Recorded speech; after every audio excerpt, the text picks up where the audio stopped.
Smug, greedy, well-fed white people have invented a language to conceal their sins. It's as simple as that. The CIA doesn't kill anybody anymore. They neutralize people. Or they depopulate the area. The government doesn't lie. It engages in disinformation. The Pentagon actually measures nuclear radiation in something they call sunshine units. Israeli murderers are called commandos. Arab commandos are called terrorists. Contra killers are called freedom fighters. Well, if crime fighters fight crime and firefighters fight fire, what do freedom fighters fight? They never mention that part of it to us, do they? Never mention that part of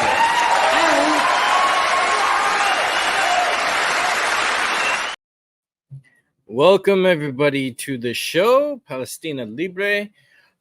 This is what I consider very much a live recording of, I guess it's a live stream. But yeah, it's a live recording for you to enjoy with replay value. That's what I was getting to. And we had a good stream yesterday. And like we usually do here. And I say we because I can't do this without you. And I appreciate you all being here and supporting and watching the replays when you do. These episodes, especially from this series, Kojay's Corner, is exactly that. It's me giving you chapters of what I think that I find is important, stuff I want to address, stuff I want to highlight. And originally, I wanted to dive into entertainment and video games and pro wrestling and art, music, things that I want to express. And I feel as an artist, we also have to be a journalist. We have to journal and share and reflect and give back to you our experiences, our thoughts, our thesis, our themes, our faith, our hopes, because that communication strengthens the humanity within us all, I think. And it brings us to an understanding of what's right, what's wrong, what's happy, what's not so happy, because, we all need each other to get through a bunch of stuff, So here we are. And last night, actually, I was going over Rebel Moon, the director's cuts, and it wasn't really a full review. What I was doing with my review or going over what I hadn't gone over previously with my boy Reasons I'm Broke. Let me see if I get show ya. So hopefully y'all can like and subscribe to my boy, The Reasons I'm Broke. He had me on his channel when Rebel Moon, the Scar Giver, the PG-13 Part 2 was coming out. And here we go. Let me share screen with you right here. Oh, I just remember I forgot to post them. So yeah, here we go. Reasons I'm Broke. Make sure you like and subscribe to my boy Reasons I'm Broke. This episode you will hear and enjoy my review of not just Scargiver but Rebel Moon as a whole. And this encapsulated everything I thought of the piece before seeing the director's cuts. So the last episode, episode 34, Rebel Moon and Rebel Earth, I went over some key things that stood out for me with the director's cut as a review. For more review, I highly recommend you check out my boy's channel, Trey and Super Corey, the Bat channel. They had a wonderful review breakdown of Rebel Moon, the director's cuts. Earlier today, I was happy to make that live and put in my few cents. I do a lot. I get a little excited and I get a little too wordy, because that's what I do. So God bless y'all for having me in and dealing with me in the chat. I wasn't rude, just excited. So usually people go, calm down, Kojay. That's what I get. So yeah, so my review of Rebel Moon with the episode is bonus on top of that. So check out Reasons I'm Broke. Shout out to Reasons I'm Broke. Like and subscribe to them. The link is in the description of this video. So definitely click that to go over more in depth what I said about Rebel Moon. I don't want to repeat it. I mean, I could, But the whole purpose of sharing my thoughts and review was given to my boy. And if you want my thoughts and review, check out that link, and it's in the description below, like I said. So shout out to Reasons I'm Broke always, and shout out to the Bat Channel. Earlier I was checking out Aries Brain Slush TV. He was streaming Ratchet and Clank, so I was enjoying that. So definitely check out his channel and like and subscribe to him. The link to that episode is in the description below, and all that good stuff. Besides, you can also check out on my channel, I have this playlist called The Must Watch. That is a collection of videos I like and things that I've seen, and I'm in the live chats of, or I'm on their shows. Bunch of stuff. So I update it as I enjoy the video. So that's a long playlist. So if you're ever curious of any of my recommendations on YouTube, check that out. You also see my friends' videos there. And also check out the channels on my channel. This little collection of channels, you scroll down, it's the last one, or you scroll over using the app on your smart device. You see all the channels I recommend, good friends and channels I'm fans of, not just friends. So there's that. And like and subscribe to me. So those are the pleasantries. I have to do this episode because I said I would in the last episode, because I ran out of time and it was getting kind of late and I'm a little tired, and I don't want to do that to y'all. I usually go Bollywood length with these, but a lot of issues happened yesterday, and I still want to talk more about Rebel Moon. And the whole theme of my discussion with last episode and this episode was the things that we see in science fiction, comic books, video games, action movies, even what songs cover and highlight are artists' work that reflect what's been going on in the world in history. But if you pay real good attention, and if powerful art does speak to you, you can take this and look at what's going on in the world and figure out what's right and what's wrong. Because we as humanity are all we got. And I don't know if that sounds kind of corny or stupid to anybody, but I really believe that. And how we treat one another is huge. It's profound on our mental health. It's profound on our social health, sociological, as a society, our community, our nation, our planet, our species, and taking care of this planet. I mean, the older I get, the more I realize how important that is and how precious things are. The great legendary Michael Jackson, he was a huge humanitarian, and what do you call the is it ecotarians? People, environmentalists, there you go. Sorry. You know how I am with my wordage and my verbiage. He was making a point, I think in the late 90s.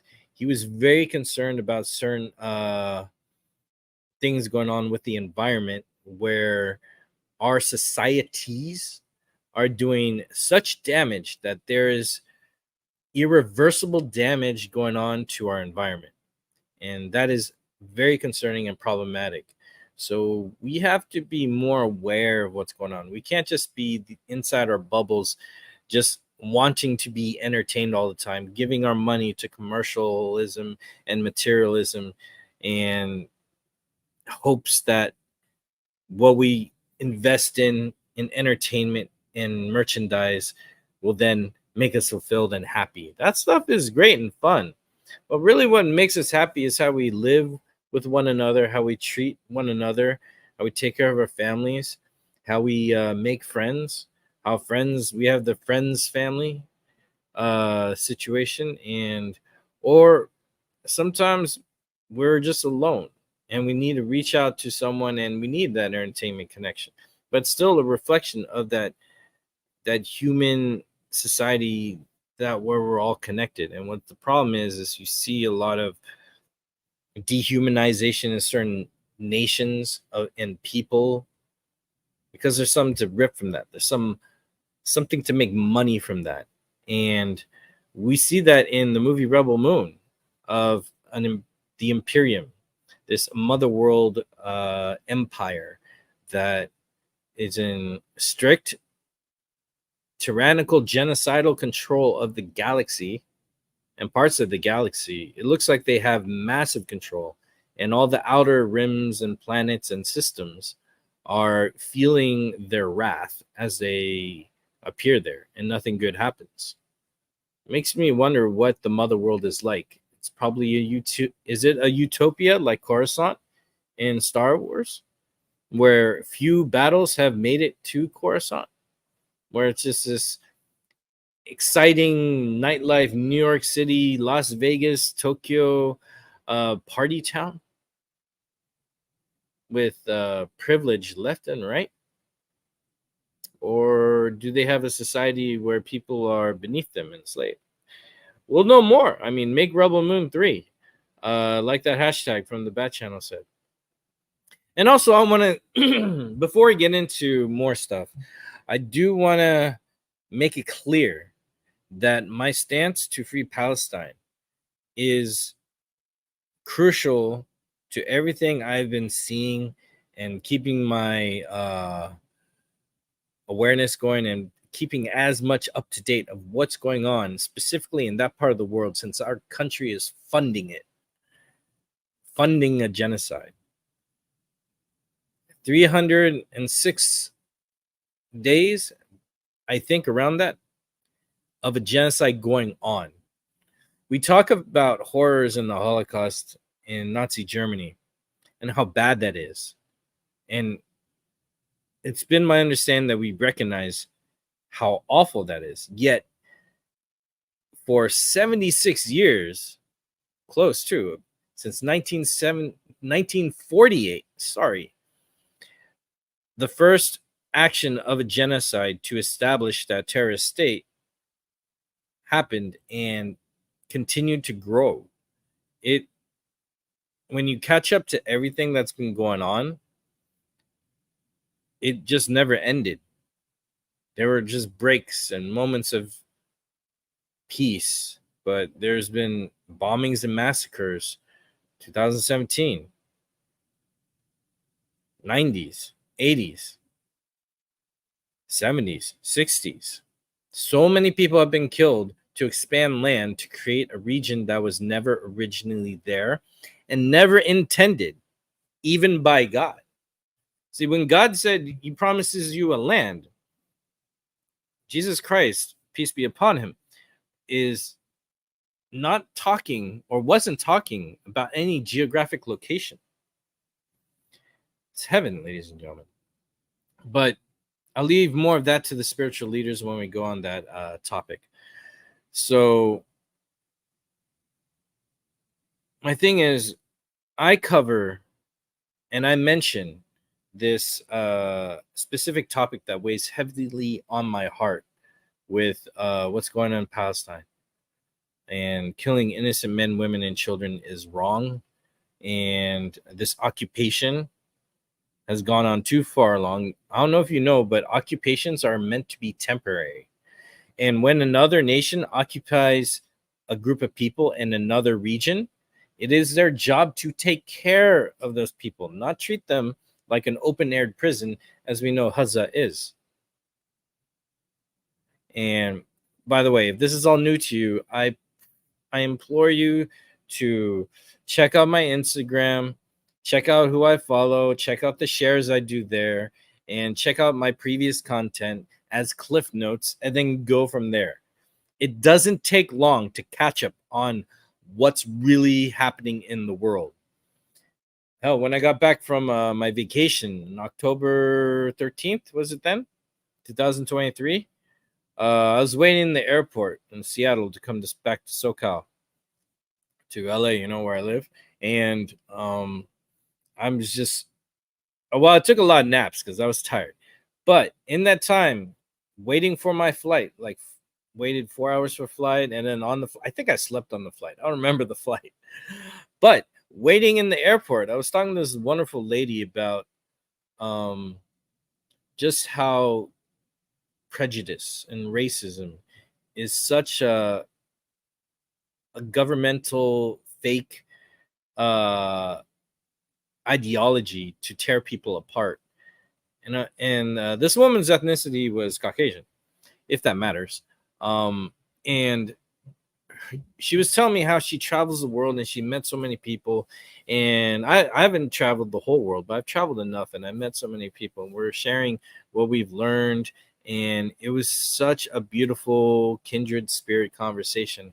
Wherever she is, God bless you. I hope you're all right. And she also was a dancer in college. I was a dancer in college. So we had a lot to talk about, and all the arts and cultures. And I was just thinking, I was like, man, after this beautiful trip with my family and this talk with this lady, I just had this new burst and hope for life. And then that's when I went back to check on what happened in Huzza. Because before my trip, which was our trip sailed on October 7th, I saw terrible news. And I was like, dang, I hope they get the individuals involved in killing, beheading, and abducting these people. And service was horrible on the boat. And I'm sorry if you heard this before, but this is part of the introduction.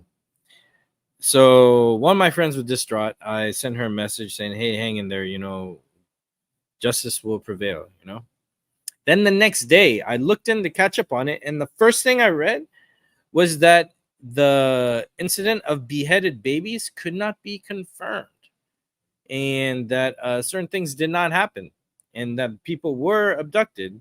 And then I found out other people in Palestine are being abducted. I was like, oof, that's horrible. But thank God it wasn't that bad to where 40 babies were beheaded and all that. So I went back to enjoy my vacation. On the way back towards the end of vacation, I was checking up things, and I saw bombings in Huzza. I saw this father who carried his daughter half alive or dead. I'm not sure. I can't tell.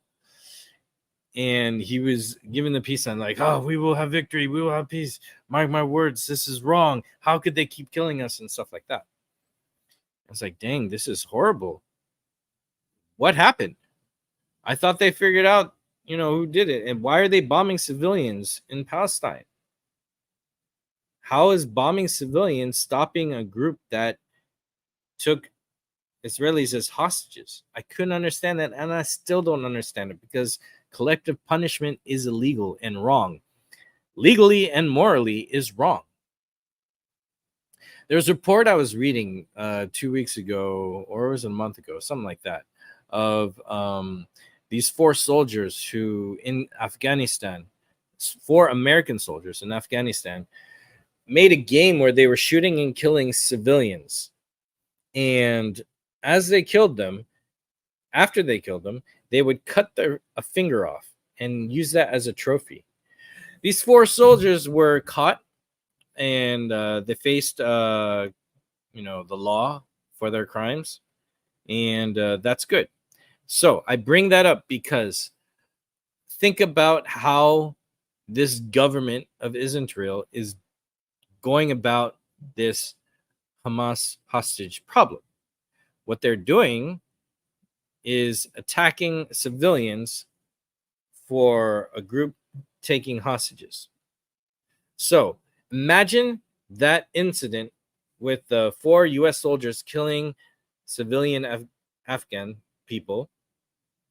And imagine if Afghanistan was overpowering the United States of America, and instead of Afghanistan going after those 4 soldiers and requesting them they face justice, they carpet bomb all of America to get those justice on those soldiers. Think hard about that. And I'm disgusted and disappointed to say that I have to bring that up and tell you to really think hard. Tell me if that is fair to the American people to suffer the fate of these 4 guys. That is what's happening in Israel. That is what's happening in Huzza. That is what's happening in West Bank. Upon many other problems, which we will get into detail. Now, this is very long. I want to bring up the fact that I have friends who are content creators. I have my own platform, you see. I will always speak my mind and truth. And I know what I see with this issue being a humanitarian crisis, others see as a political topic, a political concern. And I know a lot of people with that segment never talk about religion and politics, it'll drive people apart. And I think that's stupid, and I'll get into that later. Just remind me. However, when that kind of stigma is out there, it is a topic people avoid. And I understand people don't want to lose their jobs because coming off of COVID, a lot of people didn't want to take the vaccine, whatever you believe going on there, and they lost their jobs for it. That's hard on people. It's hard to make a living for some of us. It's not that easy for me either. I'm a penny pincher because I gotta survive, because I'm trying to see if I could do my dreams and pay the bills at the same time. And it's not easy. It's life. And to lose your job makes it harder. And I've heard from my followers and subscribers and friends that they're afraid to speak up because they might lose their job over saying that killing innocent men, women, and children is wrong. Can you believe that? And so I understand that fear. I understand that reality. My message to everybody, and my fellow content creators know this because they know me. We talk outside of this, and they have access to understand and hear where I stand with this political standpoint that they don't cover. And it's fine. My job isn't to tell people what to do on their channels. And I'm respectful. My thing is, I want you, if you don't voice up, my hope is that you listen and you do your due diligence and find out what's going on. And don't get in the way of people promoting the truth. Don't get in the way of people saying that genocide is wrong. Don't get in the way of people saying that the money going to another country should come back to Americans. Don't get in the way of people saying that other people deserve to be free in their homeland and not oppressed and slaughtered. And I hope that you don't buy into the propaganda that's out there. And I'm going to get into that in a minute. So my thing is, I can't make you, nor should I make you do anything against your will. But I don't know how to speak to your moral compass, because I don't know what it is really. Because when certain situations happen, certain crises, how we react reflects our moral compass. I mean, we can talk, but you, the viewer and listener, you have the ability to find your own moral compass. Okay, that sounded wrong. Not find your moral compass, but you have a responsibility for your empathy. Only you can find your empathy for other people. Only you can find your compassion for other people. Only you could look at a situation and juggle what's morally right and what's morally wrong. We could discuss what's right and wrong, but to really believe in that and to show it with your actions, that's all up to you. So what I'm saying in this long introduction and pleasantries is that I care more about you and your sincerity and your knowledge, because everything that's been going on that I've been covering has been factual and proven. And it's only been seen blatantly worldwide which governments are in denial.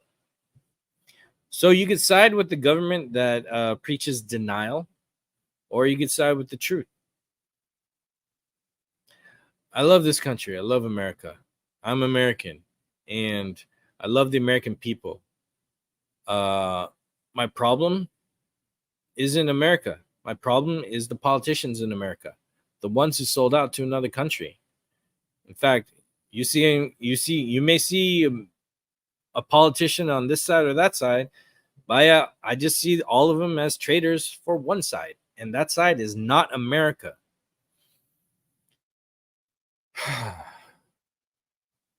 It's with a heavy heart I say this, because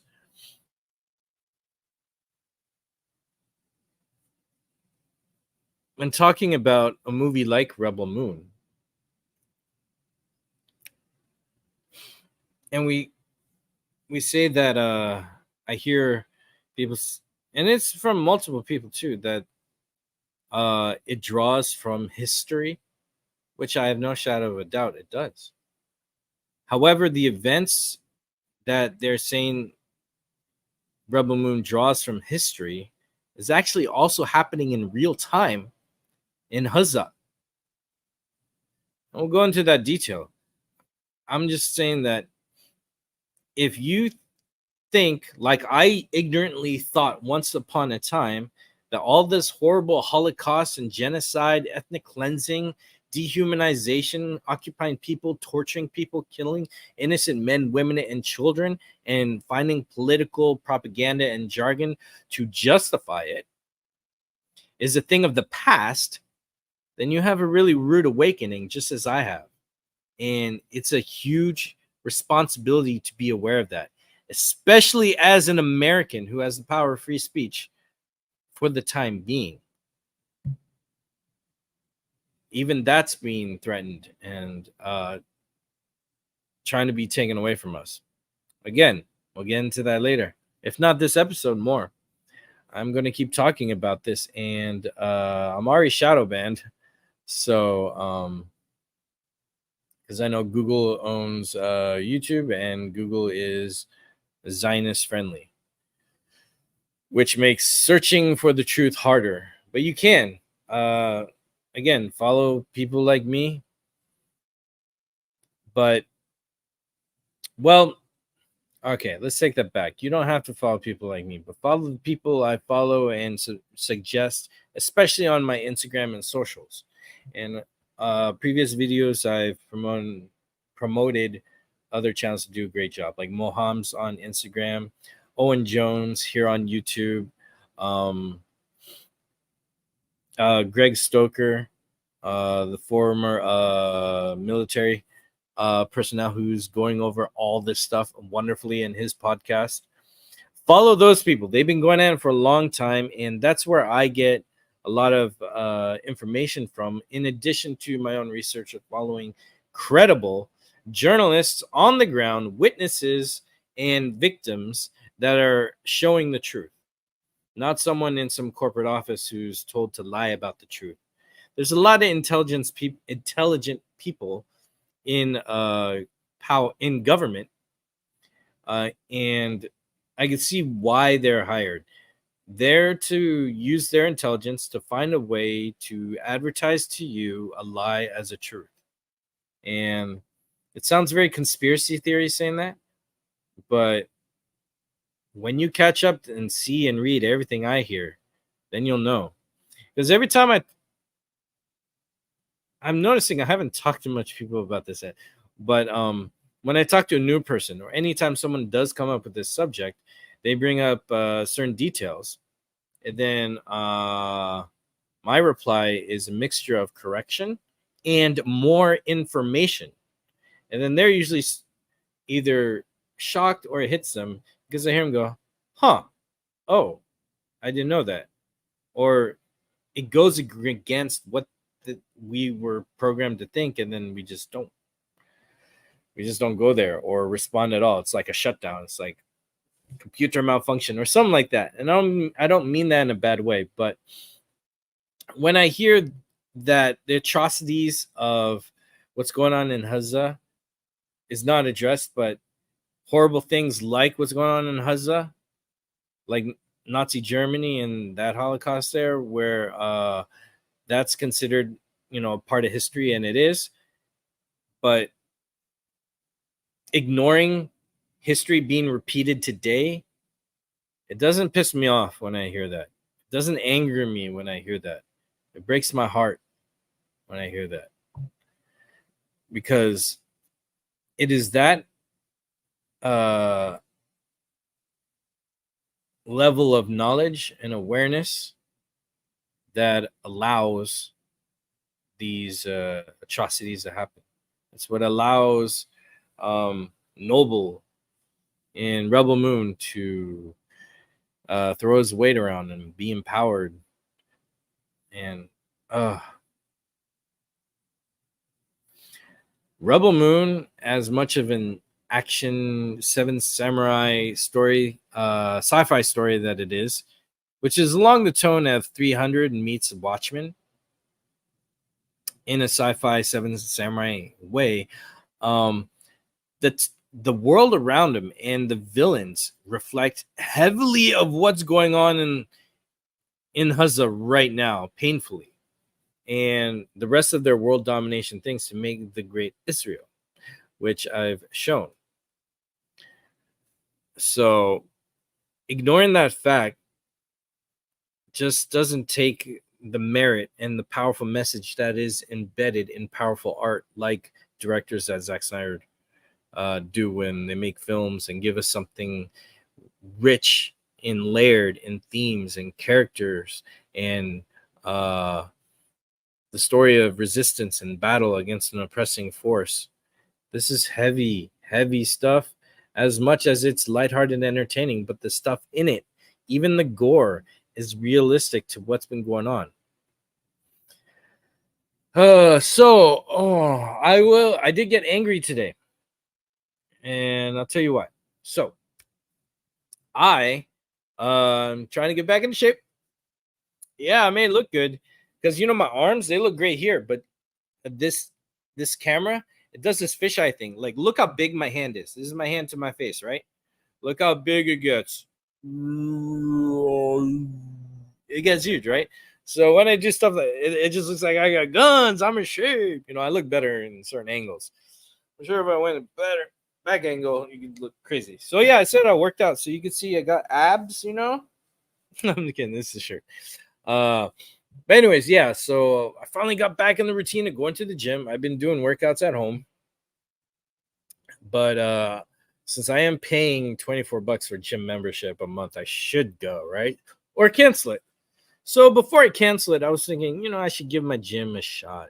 Let me get back to it. Let me get the endurance going. Because what I'm doing, I'm focusing on flexibility and endurance. Because when I have stamina, I feel I get a better lasting workout in, and I don't need like any energy drink and crap that will just screw me over in the long run.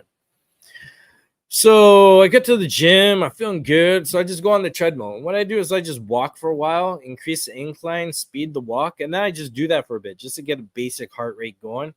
Then when I get my heart rate going, I increase the speed like double or triple depending the condition I'm in. Today I did double. So I ran about 1.35 miles. I was going for 1.5, a mile and a half.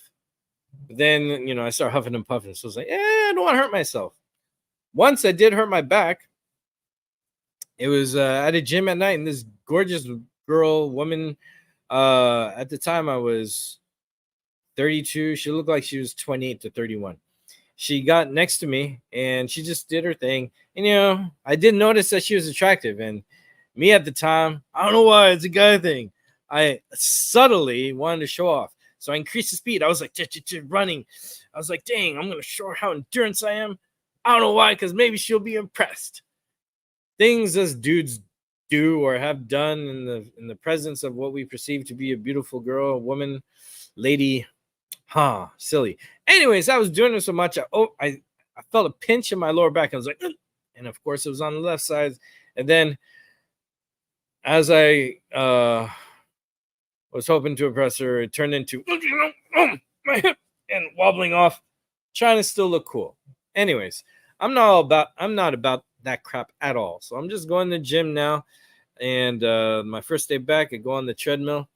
And then, I do my thing. And they got these TV monitors right in front of us. I wasn't planning about that. And I forgot that they were there, but you know that they're there. And this TV monitor was right in front of my face. And it was CNN of all channels.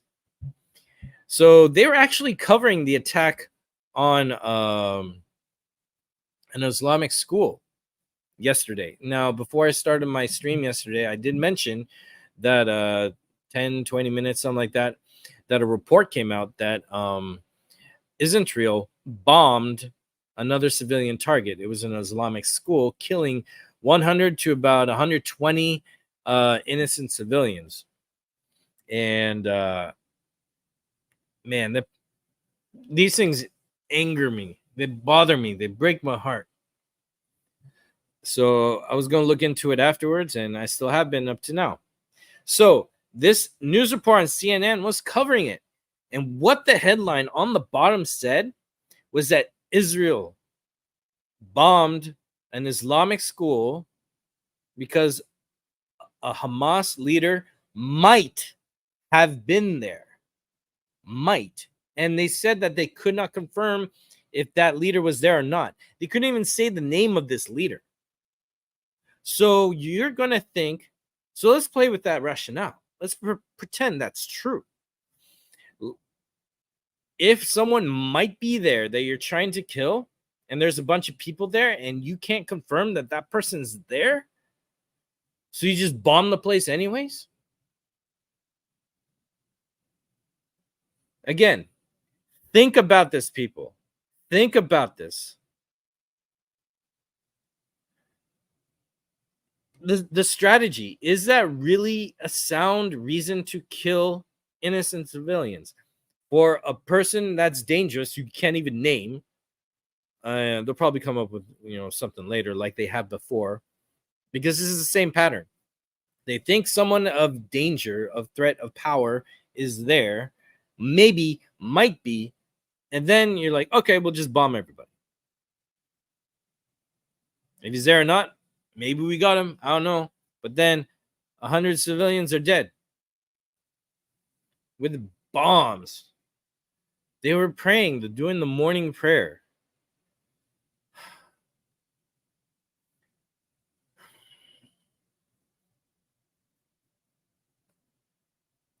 So the news report said Hamas leader. So my treadmill was about like a 30-minute run. And then commercial, other things. I saw an AEW commercial. That was chill. That was cool. Then they went back to that story, same report. Then I saw before my eyes, I wish I recorded it, but I wasn't ready. Who could be? The headline that previous said a Hamas leader might be there, all of a sudden changed to Islamic Jihad leader was likely there. So in the span of 30 minutes, they changed a headline going from Hamas leader to Islamic Jihad leader.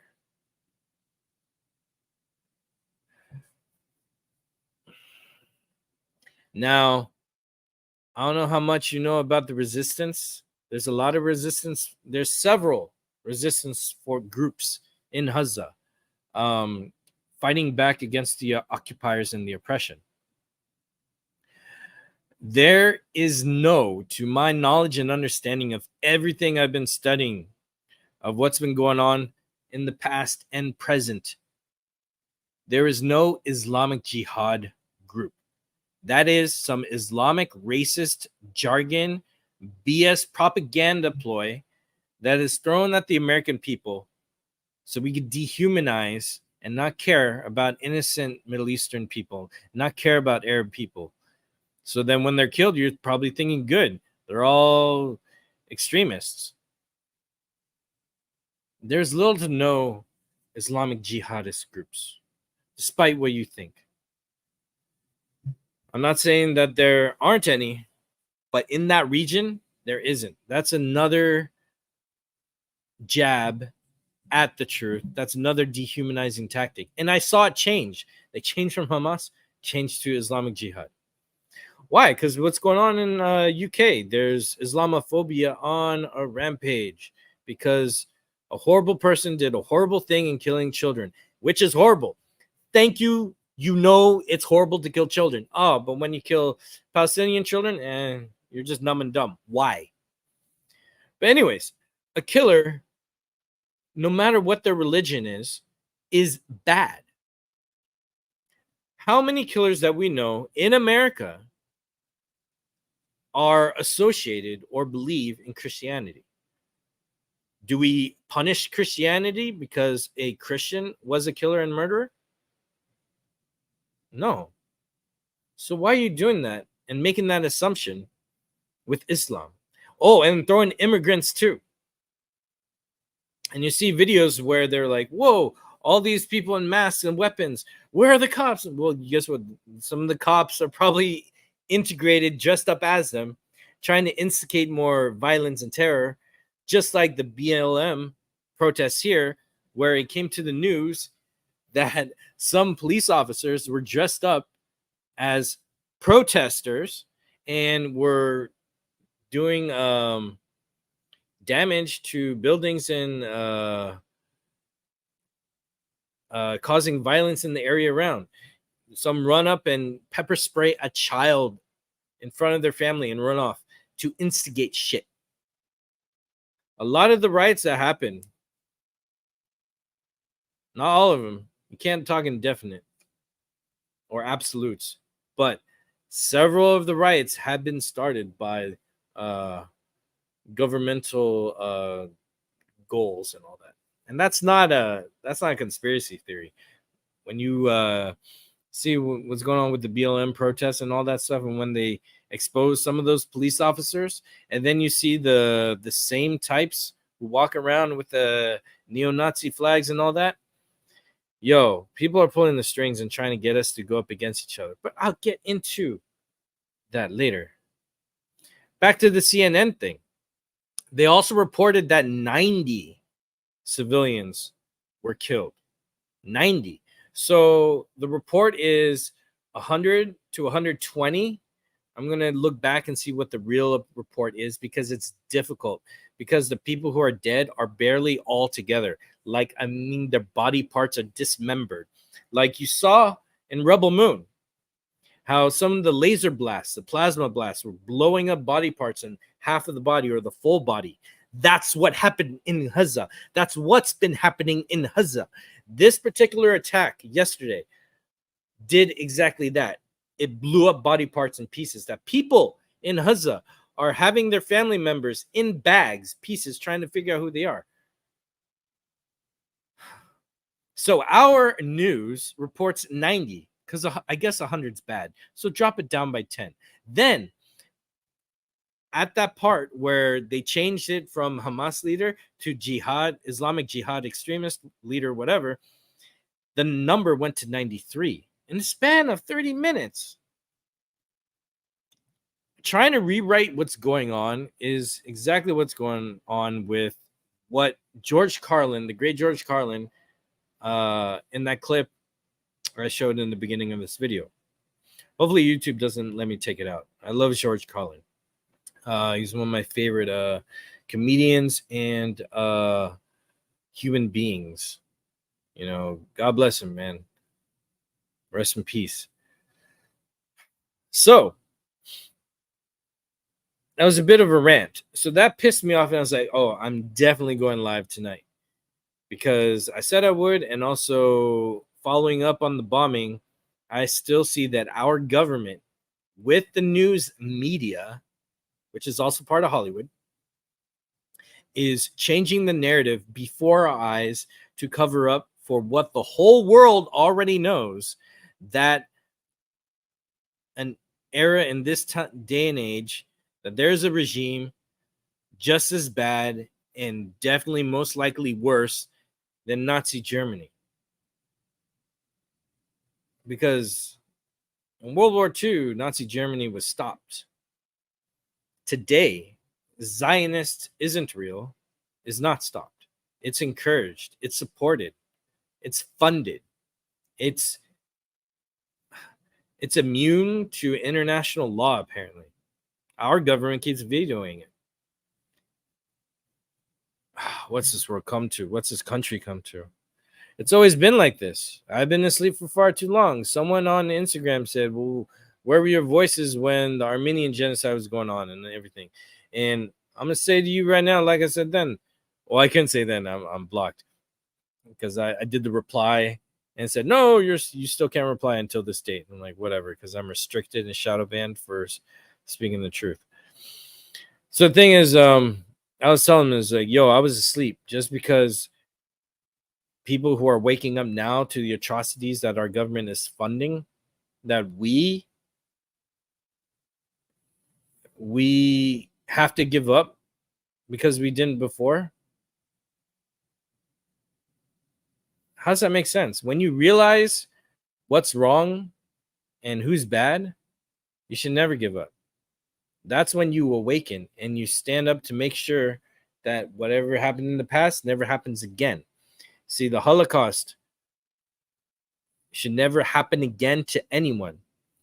But parts of our government believe that that should never happen again to a demographic of people who are of a faith.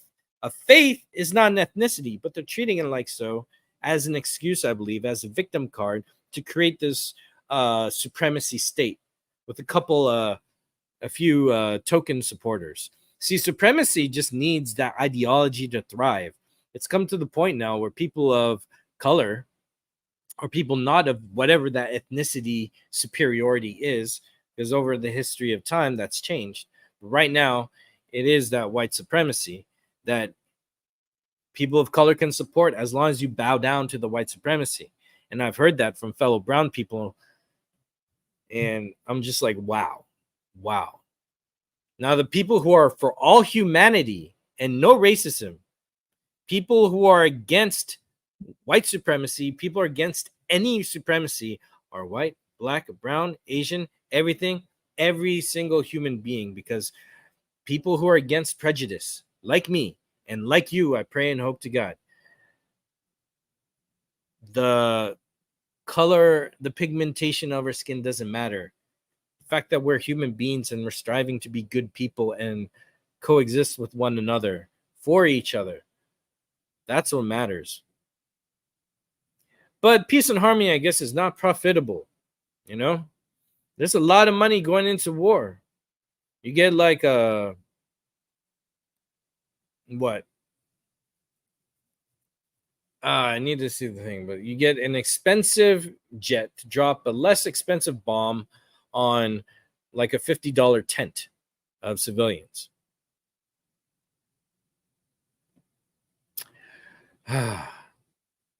So the themes you see in movies like Rebel Moon, they are not just reflecting things of history. They're reflecting of things going on in the world that repeats history. And you, I pray with my heart and soul that you know and understand that. If you don't, then I hope you wake up now, if not soon. Because the more of us that are aware of this, the less support these people murdering machines will continue to do their thing.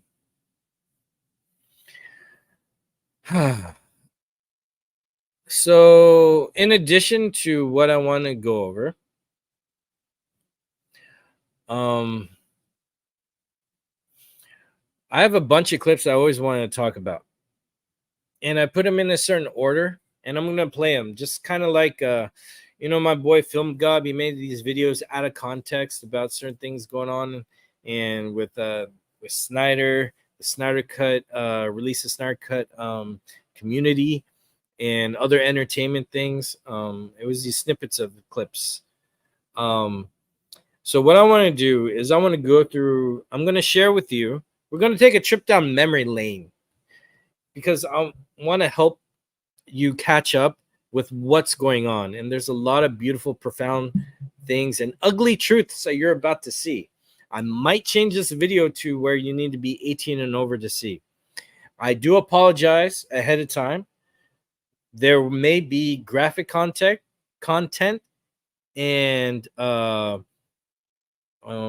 explicit language you may hear. So if that's not your thing, you've been warned, or if you must see it, but also prepare yourself because this is important. I'm going to be playing a bunch of clips, and just so you could kind of get this rough catch up of what's been going on up to today. and then we'll talk about today. We're going over Hind, the history of Palestine, the settlers, and other issues going on. So one of the things I found that I'm sharing, I'm not taking credit for, I'm not monetizing this. This is all for awareness and information. So what I'm going to be showing you is an animation of what happened with Hind. Hind is this little girl who called for aid. Occupational forces heard the call, recorded the call, kept her on the phone, kept reassuring her health was there, help was on the way to stay where she is. An Israeli tank comes up close to her, and it's not on the call, but the tank opens fire. 330 plus bullets were shot at this car, killing the girl, Hind, the child. So the call is real. The animation is a depiction of what was going on. This is a true story. And then after that, I'm going to continue showing a bunch of clips. And then I'm going to continue talking about this right after. So just bear with me for a moment. Por favor.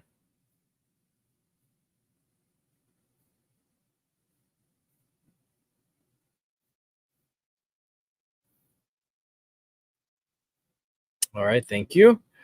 And here we go.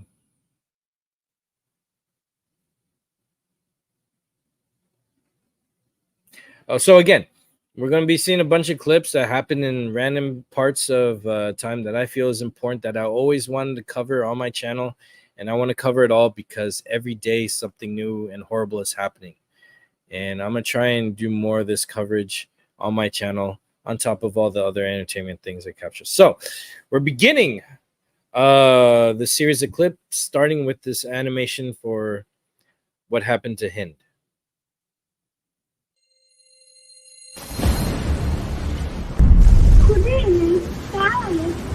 أجي أخذك؟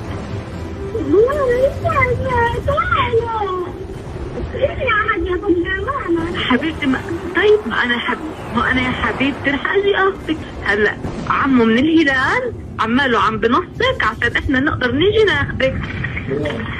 حواليكي في ضرب رصاص؟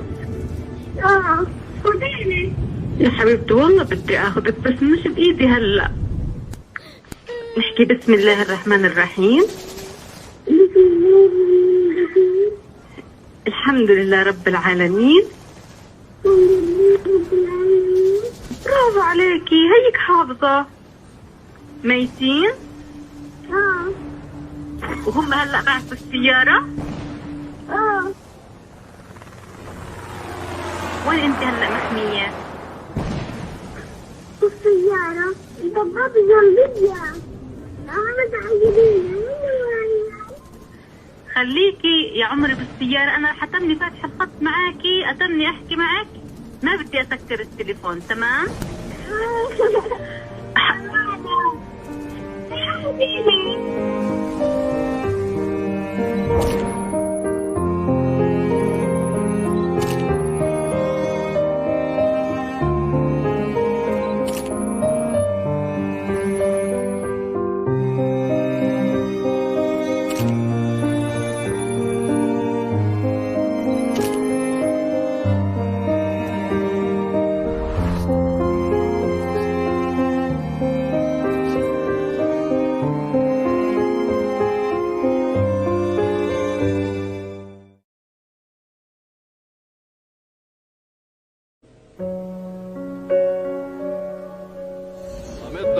Hills of Judea in southwest Asia stands Jerusalem, the capital of Palestine.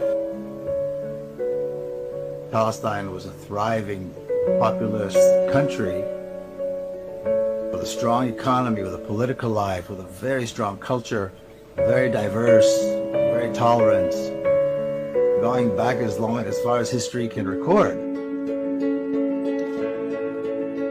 The British government policy in Palestine. A policy which, if continued, will surely have as a result the replacement of the Arabs by the Jews. The British government imposed the Balfour Declaration, which is abhorred by all Arabs in the Near East.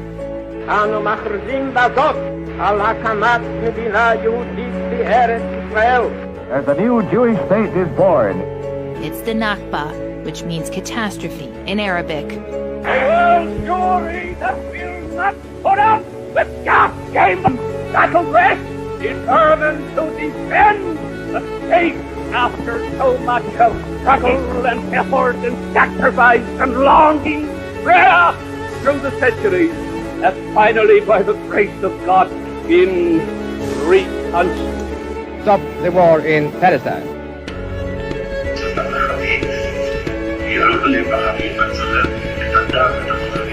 The murder of the United Nations mediator, Count Bernadotte. Haganah troops have driven the Arabs out of the beleaguered city, taking many prisoners. Jaffa itself has become an almost deserted city, most of the 70,000 inhabitants having left when the State of Israel was proclaimed. Entire cities were taken. Entire cities. Haifa, Ramle, Lid, Biafra, Jerusalem, on and on and on. Entire cities. Philosophy which has brought about the state of Israel, the so-called state of Israel. This political philosophy has nothing to do with religion. On the contrary, it seeks to confuse others and let them think that Zionism and Judaism is one and the same. I am a conscious African. I know properly my history. I know that Africa gave Judaism to the world. I know that the first Jews in the world were Africans. Not only do I know this, but I inform everyone who has doubts about it to read a book by Sigmund Freud entitled Moses and Monotheism as a beginning. Consequently, I know that Judaism and Zionism are not the same. Zionism had its first organizational expressions in 1897 in Basel, Switzerland, in Europe. Here was a man by the name of Theodor Herzl, H-E-R-Z-L. He was the founder of Zionism. He said that he was going to find the state that God promised the Jews. Listen to this very carefully. This man, Herzl, was an atheist. He believed that there was no God. He said God did not exist. Now, how is it that a man who believes that God does not exist is going to find a state that God promised to his chosen people? I'm telling you, this man is Satan in disguise. Zionism is a satanic movement. It is devil. It is imperialism. It is racist. It has gone and taken the lands of the Palestinian people and through terrorism has driven them out. And through terrorism, it maintains its power. And the United States of America, with over 6 million homeless, sends to Israel billions and billions and billions of dollars everywhere to bomb Palestinian people while homeless people are here and unemployed are here. Zionism is going to raise this war and make the people in America become clear to what it is and become anti-Zionist and stop the aid to Israel and use the money to take care of the homeless in this country. Salam alaikum. Wa alaikum assalam. I want to ask you about the term anti-Semitism. Why do you think it's used so much now? It's because the state of Israel is basically using this name falsely. They're using this name in order to justify all the crimes they're doing to the Palestinian people. In order that every politician around the world, in the United States and England, all around the world, in Germany, who dares to say a word, they pick the word anti-Semitism and they use it to justify the crimes and to shut the people's mouths down. But we are here to say no. The coming out to support Palestine had nothing to do with anti-Semitism whatsoever.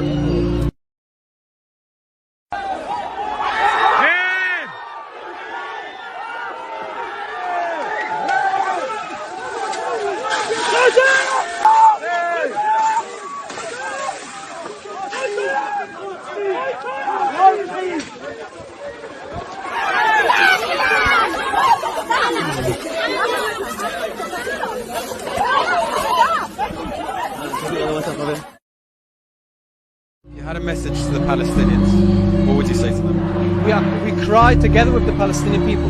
We feel for the suffering and we are embarrassed that this is being done in our name. Hopefully it will come the time that Palestine will be free. We wish together with you for a total free Palestine. I'll tell a story from my family. My mother was not married yet, she was a child. And she told me that they were all get scared in the second floor, and the owner of the house took a sword and he stood by the gate. So these people came to kill the Jews. And said, Mister, we have nothing against you, you're Muslims. Stay in the side. We'd like only to get the Jews there. You know what did he tell them? On my dead body. You have to kill me first, then you kill the Jews. He didn't have anything to lose. He could have told them, go inside, kill them. I don't care. You know what he told them? These are my children. These are my children. I asked my mother, he said that? She said, yeah, he didn't allow them. He stood with a sword that you have to kill me first. Because there's a tradition by the Muslims. If somebody was your guest, the Muslim would give his life for you. That was a Jewish life with the Muslims. That's the Zionists would like to erase. It says, no, there was no such thing. But this fact can be ignored? Is this fact can be denied? La samahallah. God forbid. Wonderful. Yes, my name is Rabbi Jacob Miller of the Turkata International. We are a group of Jewish rabbis protesting against what the Zionists are doing today in Rafah and the last few months in Gaza and the last 75 years for the Palestinian people. This occupation, what they're doing on the Palestinian people, is not only forbidden by criminal law, it's against the Jewish religion to create their own state in exile and to throw out other people from the land. Killing and stealing is forbidden by Jewish law. And we are saying for the whole world, please don't conflate Judaism with Zionism.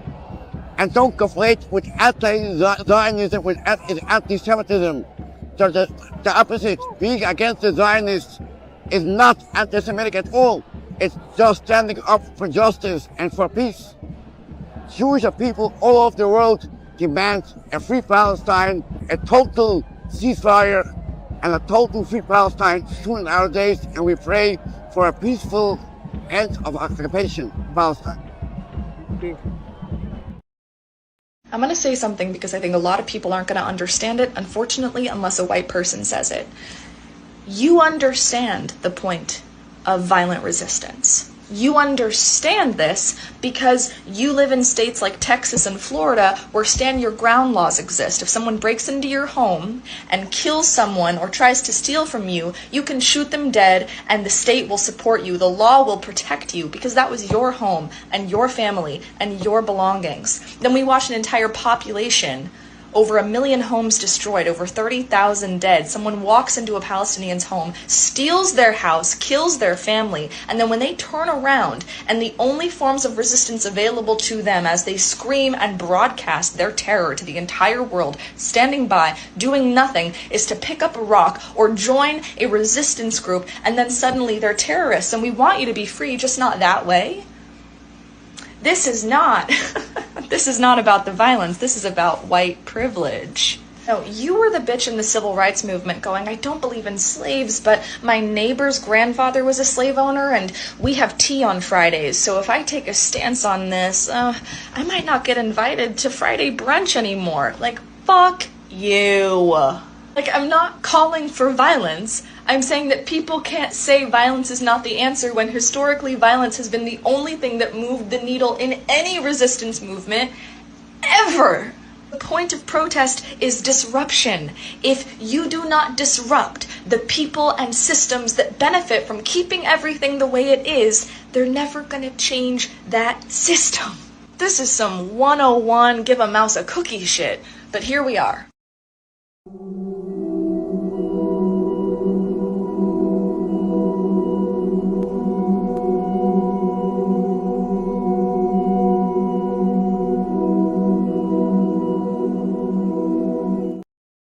נוהל חניבל כנראה הופעל באיזשהו שלב, כי ברגע שהבינו שיש חטיפה...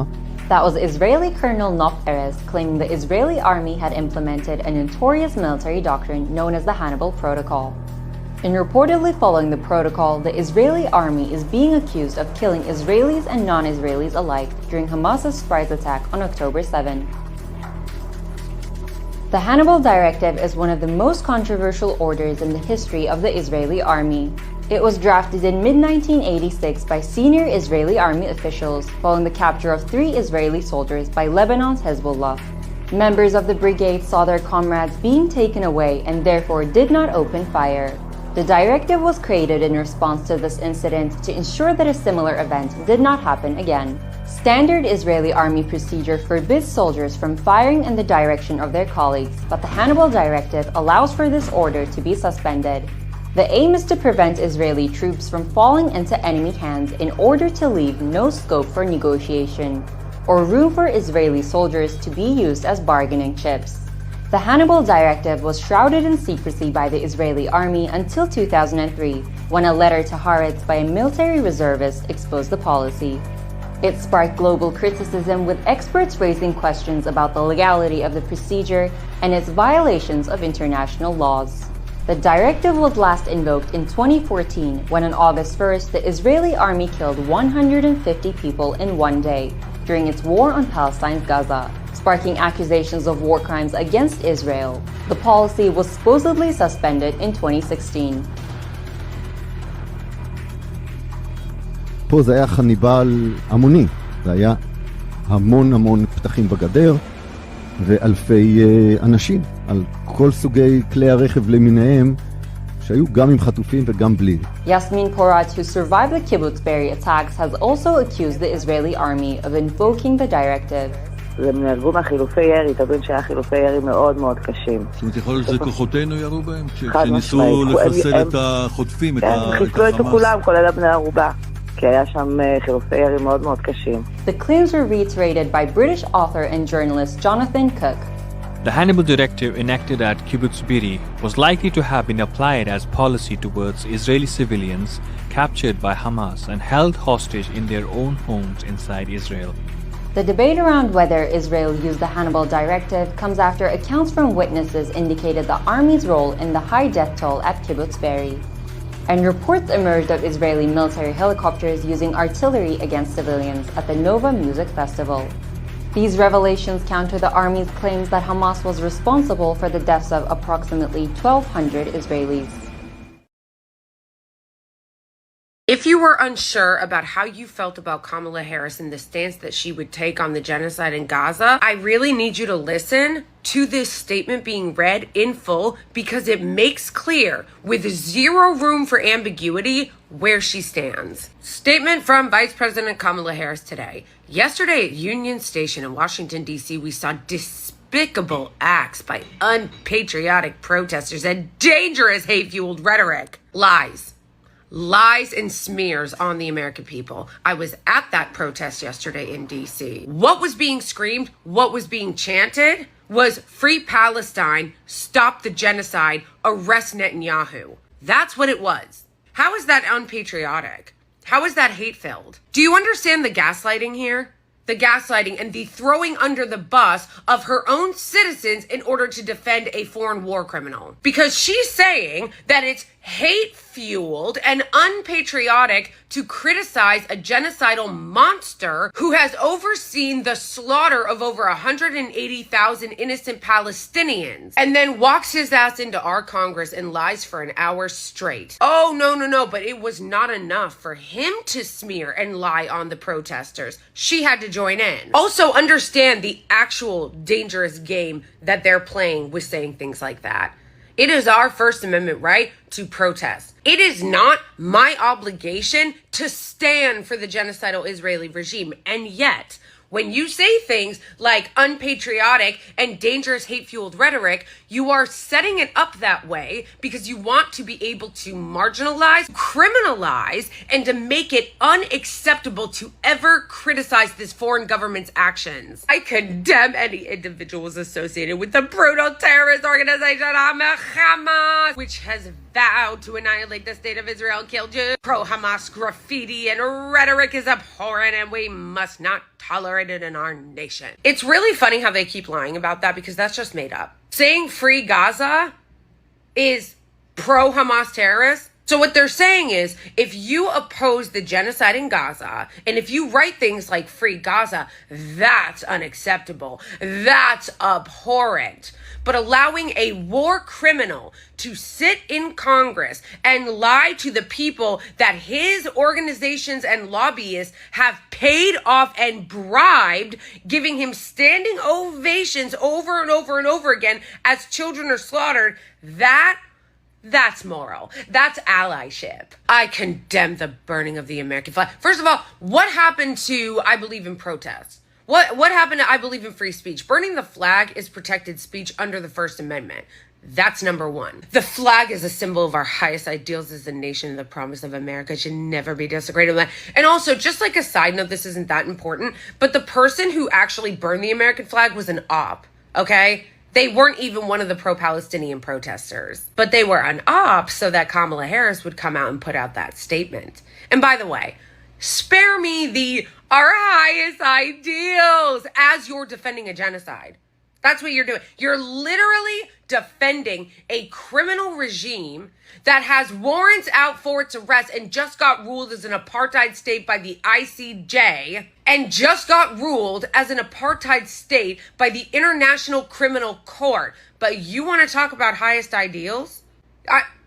What? I support the right to peacefully but do you though? Do you? Because again, I was there. It was a peaceful protest. But now I'm going to do the obligatory conflating speech and the criticism of the Israeli state and regime with anti-Semitism, because that's what they always do. So here comes the conflation. Anti-Semitism, hate, and violence of any kind have no place in our nation. Never let them get away with that conflation. To conflate protesting the genocide in Gaza with anti-Semitism. Everything and anything I don't like is anti-Semitism. They do that on purpose because they are trying to control your speech. The beginning and the end of the story. Netanyahu goes there and starts screeching about war with Iran and wanting us to go to war with Iran, just like he did in the early 2000s about weapons of mass destruction, he literally claimed during his ridiculous speech that us protesters, while he was condemning us, were being paid by Iran. Bitch, I literally am already broke and I had to pay to get there.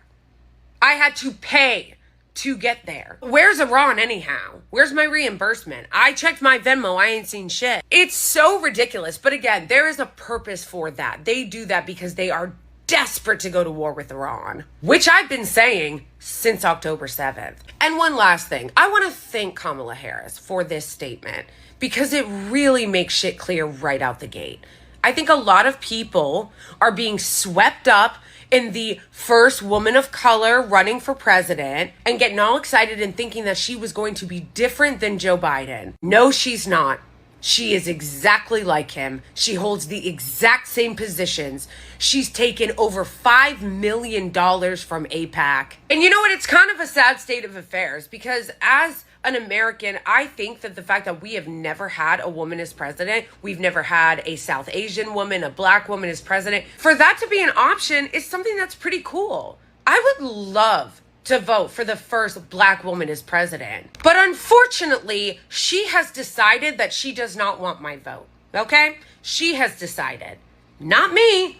She decided she didn't want my vote. But I thank her because she made it very clear very early. This disgusting, vile, smear statement packed with propaganda makes extremely clear exactly where she stands, the fact that she does not want my vote as someone who was protesting there against the genocide, that she has no respect for my First Amendment rights, she has no respect for international law, the ICC, the ICJ, and only cares about political violence and racism when it's in the borders of the United States. Because you clearly don't care about the racism happening to the Palestinians and the dehumanization happening to the Palestinians because you, in this statement, are contributing to the racism and the dehumanization of the people of Gaza. This statement says so much in a short statement, and it tells you exactly everything you need to know about what a Kamala Harris administration will look like.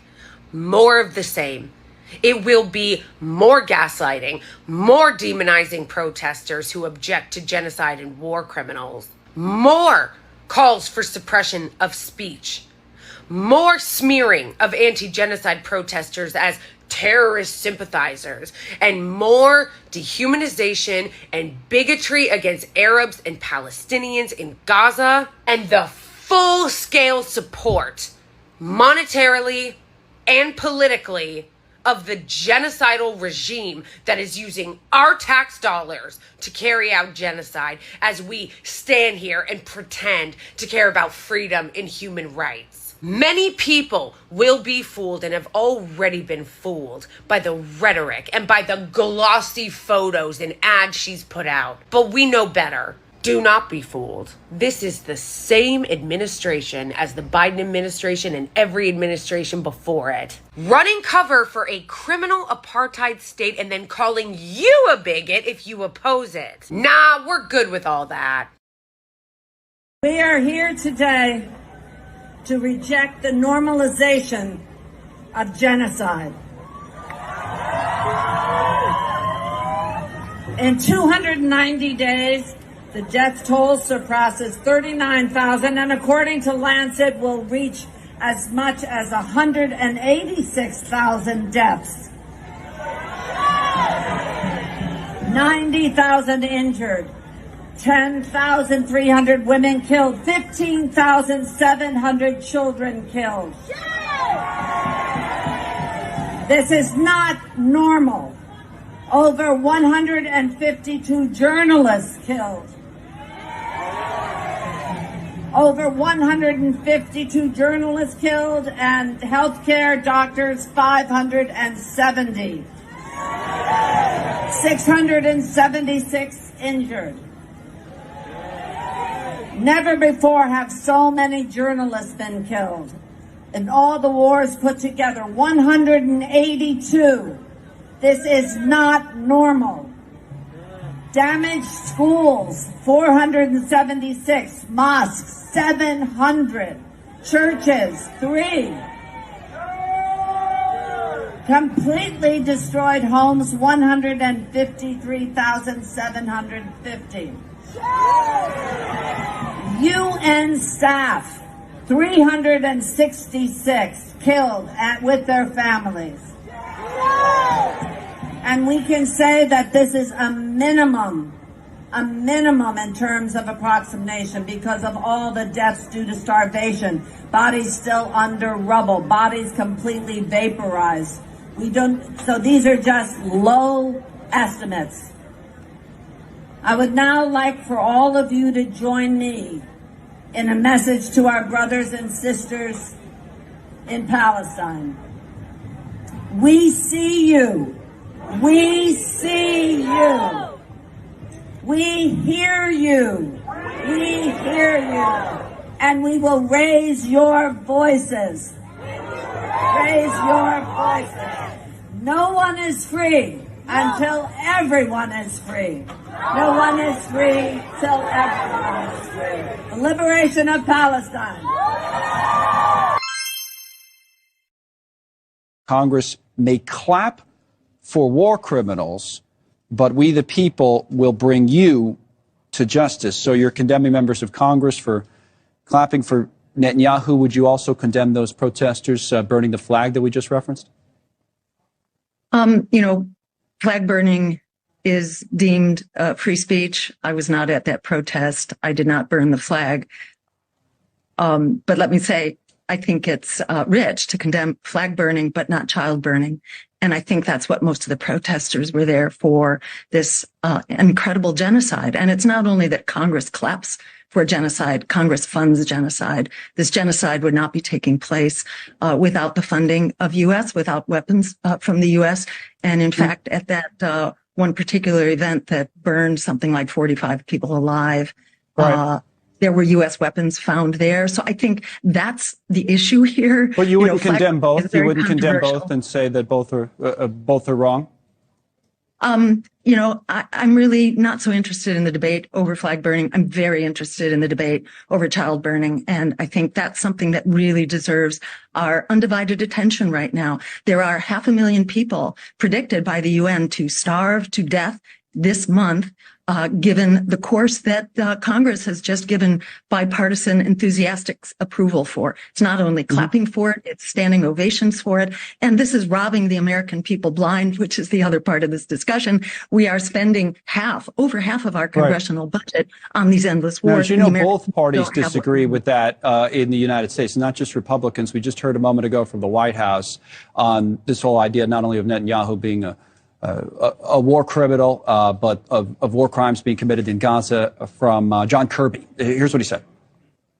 we don't agree. And as we've said before, we don't find the ICC's finding to be relevant or appropriate in this case. We don't find him to be a war criminal. He's an ally and a partner and a friend.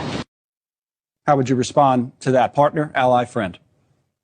That certainly is the point of view of the White House and John Kirby, who enthusiastically support the flow of weapons, these 2,000-pound bombs, which are exploding whole blocks of neighborhoods at one time. These are dropped, many of them, some like 4 or 5 of them were dropped at one time, only 1 to 2 weeks ago on a refugee camp. I mean, you know, I raised a Jew after the Holocaust myself. I grew up with the foundational belief it's not okay to commit genocide and it's not okay to be a bystander to genocide. The U.S. in this case is actually committing the genocide in partnership with Israel, making it possible. Prior U.S. presidents have simply picked up the phone and said the genocide has to stop, or the war crimes or the massacres have to stop. And Ronald Reagan did that, and President Eisenhower.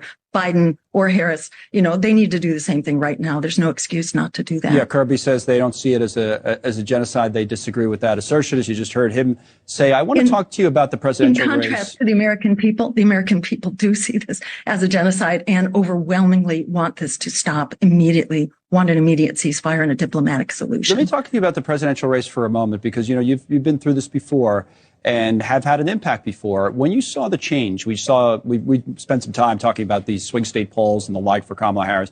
When you saw the change at the top of the Democratic ticket, did you reconsider your own candidacy at all in terms of whether you would keep running? Unfortunately, there is no daylight between Kamala Harris, the vice president, and Joe Biden, the president. And Kamala Harris's own history has been as an enthusiastic supporter of whatever apartheid Israel does. She's been an enthusiastic supporter of AIPAC. She inherits lots of money through the Biden campaign, some $5 million, the second largest recipient of AIPAC funds. She has shown absolutely no sensitivity or understanding of this issue. Yes, some of her rhetoric is a little gentler, and she did not attend the congressional session, but she's meeting in private. So I just don't see a change here that we can hang our hats on in any policy. So you stay in. Thanks so much for watching. With Fox News. Fox News is Zionist news. Corporate Zionist news. You're full of shit. That's what you are. I just want to ask you, do you care about the babies that were beheaded? No, they were never beheaded. That was a made-up story. It's not true. It's bullshit. Show me the fucking pictures now. Show me the pictures. You're a lying full of shit. You're full of shit. You and Fox 5 News is full of shit. Do you think that what happened this weekend is okay? It is okay because it's international law. Resolution 242 says when an occupying force has the right to come in, when they occupy your country, you have a right, any means necessary, to defend your country with violence. These men witnessed and survived one of the most deadliest attacks on an American vessel by a close U.S. ally, Israel. The torpedo entered the ship right about here. 42 years ago, Israeli jet fighter planes and torpedo boats bombarded an American intelligence Navy ship, the USS Liberty, with a series of attacks. The assault lasted 2 hours. According to survivors, killed 34 crewmen, injured over 170 others, and nearly sunk the ship. The whole story of it being an accident is just not true. Although for decades the Israelis insist the incident was a case of friendly fire, the victims of the attack confirmed the Israelis were fully aware they were attacking an American ship. Israel claims that they were not flying a flag and that was a mistaken identity, but I know for myself that we were flying a flag. A lot of it we believe was covered up, that it was an intentional act by Israel to sink the ship with all hands, no survivors. Why do you think they would have bombed the ship? Their next plan was to attack the Golan Heights. So the troops they had on the Sinai now had to be moved to take the Golan Heights. The fact that the Israelis were massacring Egyptian troops, Egyptian prisoners of war. They had so many of them, and once again, they wanted to move all the troops they could to the Syrian border, and they couldn't handle the Egyptian prisoners of war, so they massacred them. So it's perceived that they thought that we were intercepting the fact that happened. This is a provocative act of war. Would you not agree? Oh, yes, definitely. What happened? How did the U.S. react when this happened? USS Saratoga, which was I can't tell you how many miles away, but it was several miles away, launched aircraft to come to our aid once we got the Mayday signal out. And those jets were recalled by McNamara, I believe. They relaunched, and the second wave was called back by President Johnson himself. That he did not want, for whatever reason, did not want the U.S. involved in this on our side. What do you think that is? Because I think Israel has too much money and they can have too many controlling interests in our government. I know there was a conspiracy between our government and Israel at the time, so that's the reason why they didn't pursue it, and why the investigations and the interrogations were done and covered up because of the alliance between Israel and the United States, which I think is wrong. I don't care who they are. You just don't slap a hand for killing 34 guys and wounding over 172 people on board a ship for no apparent reason. As far as I'm concerned, they're just outright murder. And so 42 years after the Israelis bombed an American warship, the survivors of the USS Liberty are still demanding justice. They say they will continue to raise awareness about a provocative act of war that the United States not only refused to respond to, but also help cover up. It's the state of Israel, because I'm still speaking, which is, no, that's factually correct, and we can discuss this later, but you don't get to interrupt me when I'm talking. Thank you. The propaganda machine involves talking about this as if it's two sides. It's just two sides. No, we have an occupying power, which is funded to the tune of billions by the United States and receives billions of dollars of aid to drop 2,000-pound bombs on a civilian population encaged with nowhere to flee to. And then you have a civilian population which has zero control on any of its exit routes, any of its movements, and in fact is controlled under a form of colonial bureaucracy which essentially attributes different forms of rights to different Palestinians. We heard a reference here to Arab Israelis. They're not Arab Israelis, they're Palestinians who have Israeli ID. They were people who in many cases ethnically cleansed from their homes, or who have been given the choice to remain in their homes and to live under a second-class form of citizenship. Not me saying it. This is reports by Amnesty International, by Human Rights Watch, which show that Palestinians live under a form of apartheid throughout all of the territories occupied by Israel. When we talk about extremism in Israel, and I think that that's far more significant because of the power imbalance we're talking about. In 2017, there's a de facto recognition of the 1967 borders, which essentially means a two-state solution. But ultimately, this focus on Hamas is a distraction. Hamas does not have the support of the majority of Palestinians. In fact, even the poll he cited there is incorrect. There just haven't been elections in these territories, which of course has suited Netanyahu because he has used Hamas as a bogeyman to justify never having to engage in peace negotiations with the Palestinians. Because again, as much as there are attempts to make this the two sides thing, there's actually one overwhelming colonial power and there is one occupied, colonized people, and they are not the same. They don't have the same reach in terms of the narrative, and they don't have the same reach over each other's lives. You talked about the Hamas Charter, laying out this genocidal vision. We don't need to be speculative when we talk about Israel's genocidal vision. It's happening right now. And for you to discuss a hypothetical generic genocide that is not happening at a time when an actual genocide is ongoing is frankly distasteful and, in my opinion, disgraceful. There are now plenty of polls that show that it's not just a fringe within Israeli society. I wish I could tell you it was. I lived in Jerusalem. I lived in the occupied territories. The situation has got worse. Are there Israeli peace builders? Abso-freaking-lutely. And thank God for those people. But they are a minority. They are today deeply embattled. They live in fear for their own security, and they cannot be public about their opposition. Otherwise they receive much of the same treatment meted out to the Palestinians. When we talk about the Israeli public, a poll in December 2023 showed that this poll asked Israeli Jews, to what extent should Israel take into consideration the suffering of the civilian population in Gaza when planning continuing the fighting? 80% said to a very small or fairly small extent.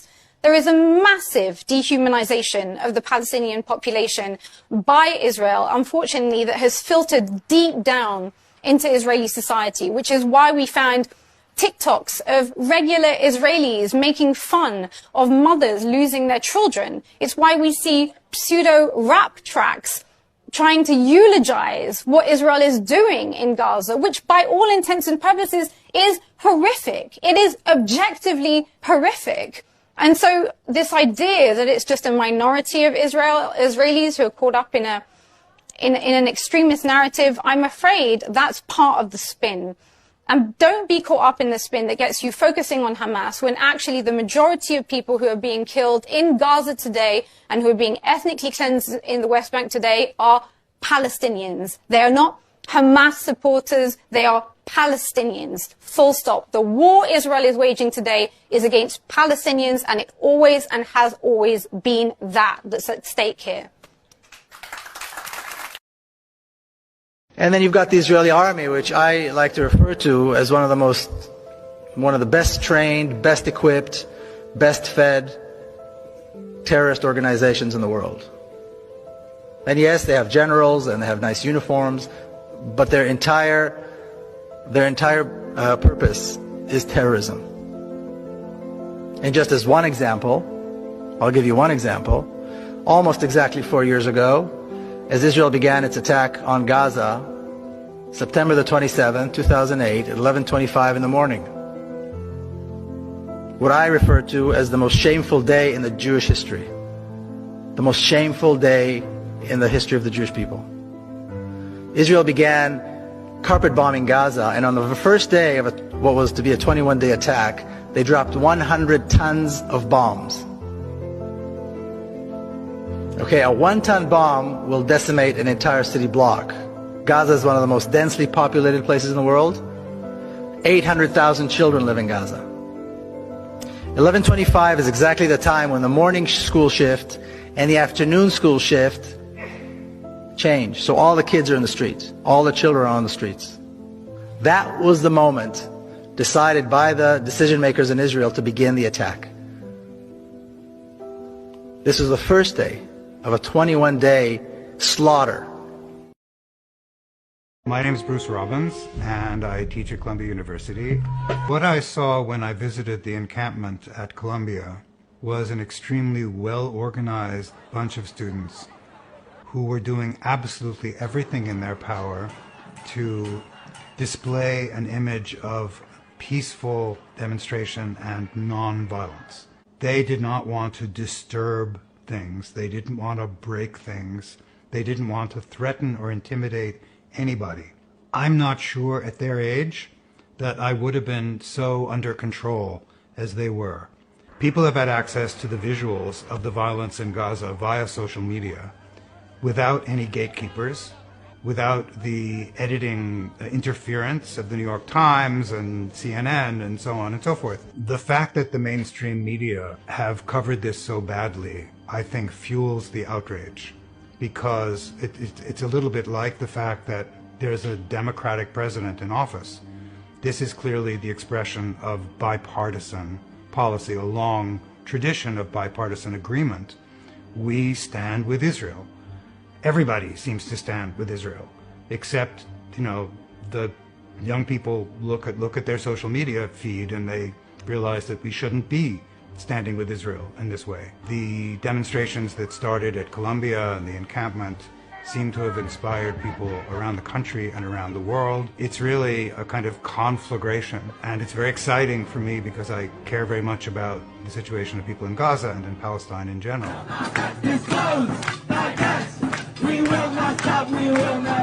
The people on the board of trustees, who I assume are giving the instructions to our president, are very intimately connected with Wall Street. There's a lot of investment in intelligence, in military hardware. It's a thing about this issue that if you ask for transparency on this issue, which can seem like a small issue given all the injustice in the world, I think it sheds an extraordinary light on the way things are run in general. And that's one of the many inspiring things for me about focusing on Gaza. Let's see where the investments go. Let's see who's profiting. If you see where the investments go, you see who's profiting from this.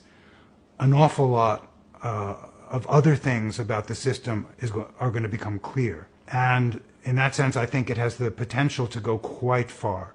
Trying to reconcile the free speech rights of those who wanted to protest and the rights of Jewish students to be in an environment free of discrimination and harassment has been the central challenge on our campus and numerous others across the country. I began to feel that something was radically wrong at Columbia after the Hamas attacks of October 7th, when a task force on anti-Semitism was founded, and the three co-chairs were all very, very strong Zionists. And in the letter that they had written, they had used 66 words to describe the violence committed by Hamas, and 0 words, I counted, 0 words to describe the violence that was being perpetrated by the Israeli military. So it seemed that the university had taken sides. It was claiming to be neutral and impartial. It clearly was not being neutral and impartial. On my watch, faculty who make remarks that cross the line in terms of anti-Semitism, there will be consequences for them. As a Jew, I was astonished that the administration was telling me and Jewish Voice for Peace what was anti-Semitism. I mean, really, that's something that I have personal experience of it.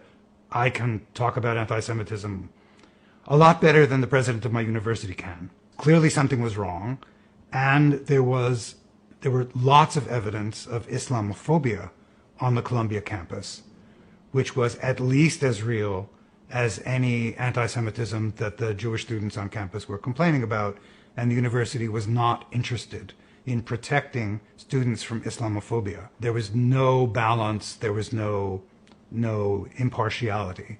There are things which really do imperil the safety of students on campus, and they shouldn't be allowed on campus. For example, genocidal speech. There should be no place for genocidal speech on campus. However, there hasn't been any genocidal speech on the Columbia campus that I've heard. And certainly Intifada doesn't represent genocidal speech. And I think neither does From the River to the Sea.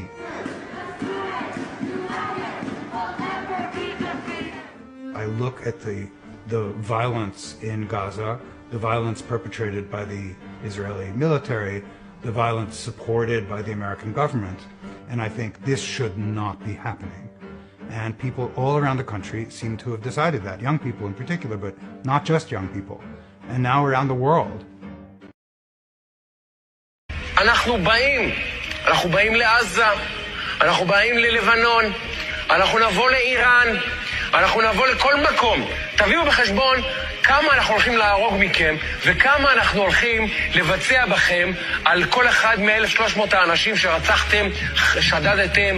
לא ראיתם מספרים כאלה בדברי ימי האומה הערבית. אני מעדכן אתכם שזה בא. למקרה שאתם מבולבלים, אני מעדכן אתכם שזה בא. מספרים שלא דמיינתם שאפשר בכלל להגיע אליהם. ואנחנו מוכנים להיכנס לבידוד בינלאומי, ומוכנים לריב עם ארצות הברית, ומוכנים לריב עם כל העולם ואחותו. כמה שנצטרך עד שכולכם, כולל כל התומכים שלכם, תעלו לפגוש את אללה, אנחנו נהרוג. שיהיה ברור, שיהיה ברור, זה המצב בישראל, זה הסנטימנט. אז תחגגו ברשתות החברתיות, תעשו פרי פלסטיין, תעשו את כל המסכנות שלכם, ואנחנו נבוא להשמיד אתכם. להשמיד. להשמיד. You're dealing with fascists in Israel. It's a fascist government, fascist spokesperson, who are advocating not only killing Palestinians, but also cutting off electricity and water and starving people to death. What is this? Even the Nazis did not come close to doing that. It's a horrible Holocaust that Israel is conducting in Gaza. And it's not defensive, because no army can claim it is defensive when it is occupying another people and another country. And it cannot call itself defensive when it is committing and conducting a system of apartheid against another people. And speaking about children, 16,800 Palestinian children killed by the Israeli army. That doesn't count. Aren't we equal human beings or not? 50,000 people killed, 72% of them are women and children. More than 90,000 people injured so far, many of whom will die because Israel has destroyed all hospitals, all medical facilities, all services. And they speak about defensive war. What kind of defensive war? This is an aggression, a terrible aggression. And the cause of that, I don't want to repeat what we told you on many times on your program. Before the 7th of October, there was ethnic cleansing of Palestinians for 76 years. There was occupation of Palestinian land for 57 years. There was a system of apartheid and oppression. There were 1 million people arrested in the occupied Palestinian territories. And by the way, about the Golan, nobody can prove that this was a rocket thrown by Hezbollah. And Hezbollah asked for an international investigation. Why Israel refuses that?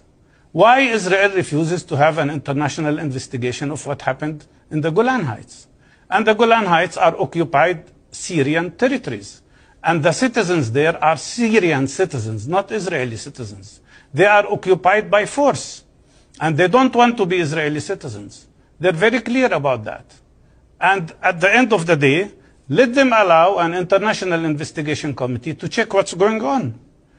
I am so worried about the situation, not only because of the injuries and the killing on our people, but also about the fact that now Gaza Strip is totally devastated in the worst kind of man-made humanitarian crisis. More than 1.5 million people are stuck now in a very little strip with no food, no medicine, no shelter, no place to go to, and the bombardment continues. Just because Netanyahu doesn't want to stop this war, and just because Netanyahu wants to save his guts, and wants to continue this war, because he knows that the end of this war means... Brianna, there is no place for Jewish people.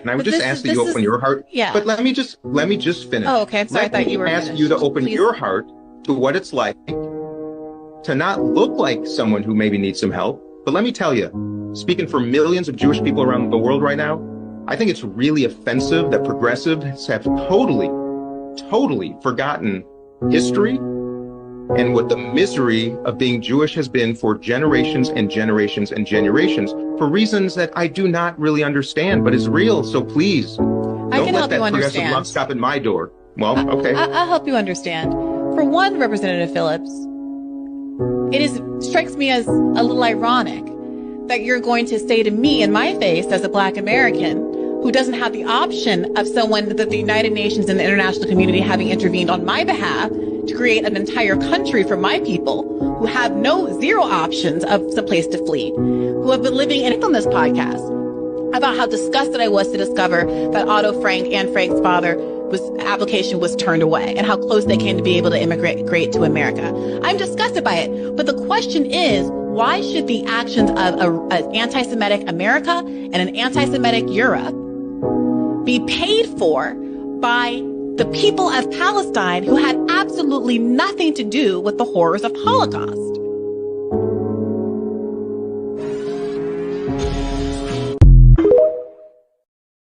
The fact that Palestinians had nothing to do with the Holocaust and that they are the ones currently being exterminated seems to be irrelevant. With this weaponization of the Holocaust, Zionism isn't seen for the settler colonial racist ideology that it is, but as the savior of the Jewish people. And it's this thinking and this fear that is weaponized to justify the violence of the Zionist state. That it must exist and do whatever is necessary to defend itself so that another Holocaust would never happen again. That's how you end up with videos like this. It is a terrorist organization which murders Jews because they're Jews. Once the Jewish people were defenseless, no longer. So why does this matter? Israelis spent 12 years in this education system, teaching them to dehumanize Palestinians and see them as people looking to eliminate Jews, not an oppressed, colonized people looking for freedom. And once they graduate, most Jewish Israelis will go straight to the military to do their 2 to 3 years of mandatory service, where they become the front lines of apartheid and occupation. That's how we end up with videos like this.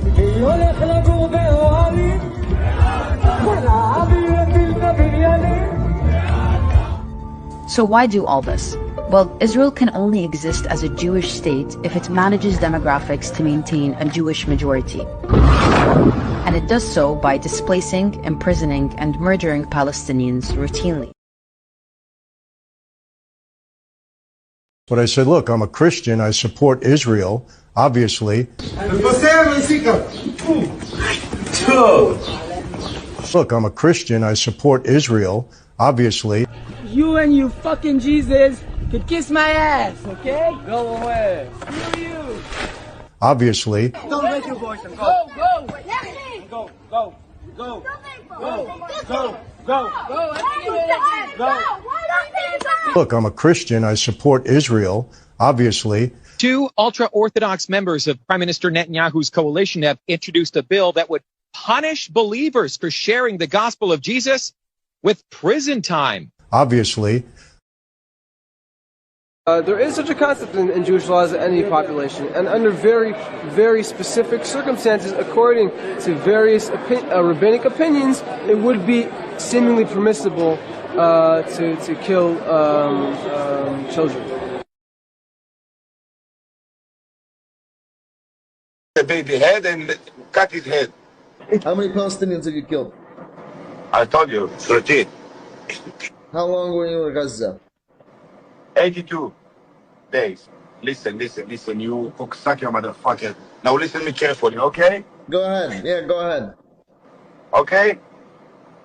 Do you know how much it take to take off this vest and clean on the Palestinians' baby's blood? Like this, you know, like he took a baby head and cut his head. The vast majority of Americans stand behind you. They stand behind Israel. They cut his head. This monument is supposed to represent national pride. It's supposed to represent the fact that our country stood up against a genocide. The fact that at the end of World War II, we looked at the lives lost, not just British soldiers who gave their lives to fight a genocide, but at the horrific atrocities we saw when a genocide was committed. And we said, never again will we allow this to happen. We built a monument to remind us, never again. But never again means never again for everyone. There is a genocide happening right now in Gaza. It's been so destroyed, it is literally a different color from space. Homes, hospitals, schools destroyed.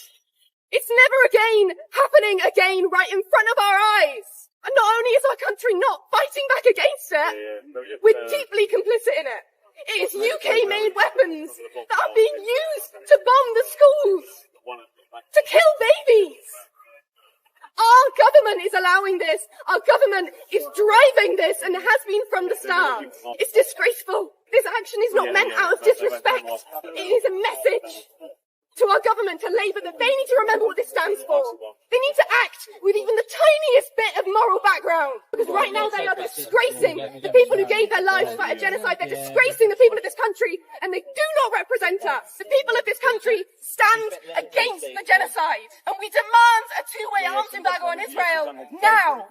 Young people are moving into resistance. We're fighting back because we have seen that nothing else works. We've seen week after week of non-disruptive protests, and we've seen them ignore us. It's not working. We have to disrupt. We have to take non-violent direct action. Sign up at youthdemands.org and stand with the people of Palestine. Imagine a bunch of random armed men showing up to your land, kicking you out, and banning you from coming back under the protection of a foreign military and police. That's what these Israeli settlers did to a Palestinian family in the occupied West Bank. They hijacked this Palestinian property with the full backing of the Israeli military and police, who act like personal bodyguards for these settlers. In protest, Palestinians and international activists have been peacefully demonstrating outside of the land since the settler takeover began over a week ago, which is not being taken kindly by Israeli forces who have since declared the area a closed military zone, but have shown no paperwork to back the declaration. Not that it should matter since the West Bank is internationally recognized as Palestinian land. And while the military throws sound grenades, assaults and arrests peaceful protesters and journalists, the settlers are treated as immune to the alleged military order, coming and going as they please. Welcome to Israel's democracy. Sorry, I mean apartheid. People are trying to suggest that there is some sort of moral equivalence. There is no moral equivalence. We are not the victims. Sorry, we are the victims. We are not the aggressor. Sorry. We are the victims. It's important to understand it. We are not targeting anyone else in Gaza but civilians. Hamas is cynically, but rather terrorists, of course.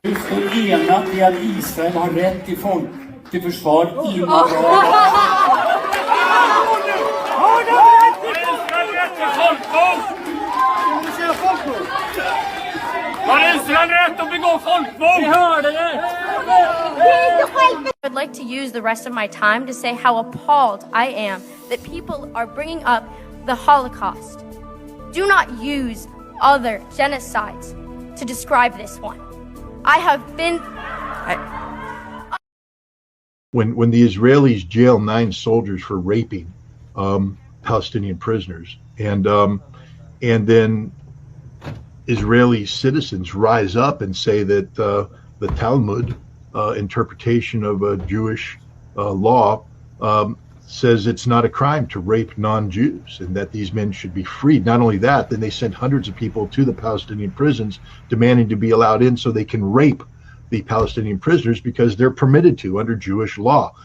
This led to a near civil war in Israel where soldiers were facing off against soldiers. The 9 soldiers were released now from custody. They're not going to be charged with a crime because apparently in Israel, raping prisoners is no longer a crime.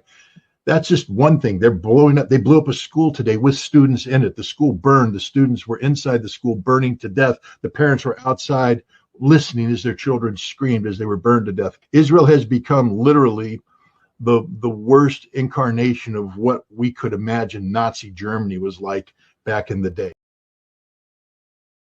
And the reason a ceasefire isn't sufficient is because it's not addressing the root problem. All the time we have these wars in Gaza, and the world says, let's restore calm. It's terrible. There's an uprising in the West Bank. There's violence. There's a war in Gaza. Let's restore calm. What is the calm that we're asking to be restored? It's a system in which Israel is a sole sovereign between the Jordan River and the Mediterranean Sea, with 7 million Jews and 7 million Palestinians, and the vast majority of those Palestinians do not have basic civil rights. Now, that is a system of gross injustice. It's lasted for more than half a century. And you live in that system. The U.S. and its allies are supporting this system. They're vetoing UN Security Council resolutions. They're withholding any kind of accountability. There are no consequences. So, of course, Israel chooses to perpetuate this system. It is much better for them. If the choices are continue as it is and the world will wag its finger, or you give the Palestinians citizenship or sovereignty, they choose the first. The moral universe has now been turned upside down. Those of us who oppose genocide are accused of advocating it. Those who carry out genocide are said to have the right to defend themselves. Vetoing ceasefires and providing 2,000-pound bombs to Israel is the road to peace. Refusing to negotiate will free the hostages. Carrying out genocide in Gaza is a way to de-radicalize Palestinians. None of this makes sense. If the genocide in Gaza is not halted, it will presage a new world order. It will be a world where nations with vast bureaucratic structures and technologically advanced military systems carry out in public view massive killing projects. The industrialized nations, fearful of global chaos, are sending an ominous message to the global south and anyone who might think of revolt. We will kill you without restraint, and no one will stop us. One day, you will all be Palestinians.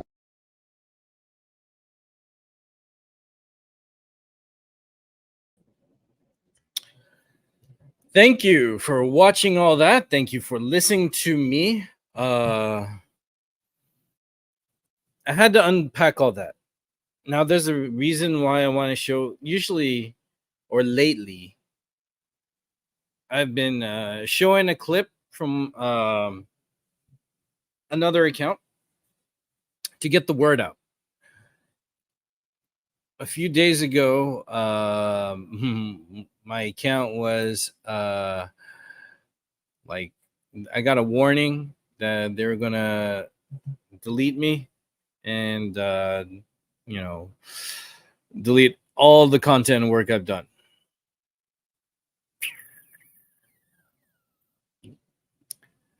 So in the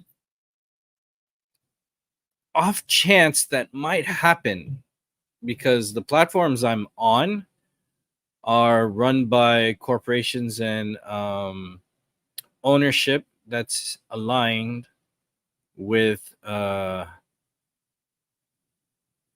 in some shape or form or some way with political powers, lobbies, or that terrorist state itself isn't real,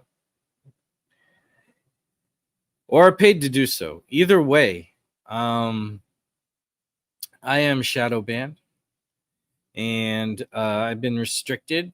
I've been gotten the naughty slap, even by YouTube.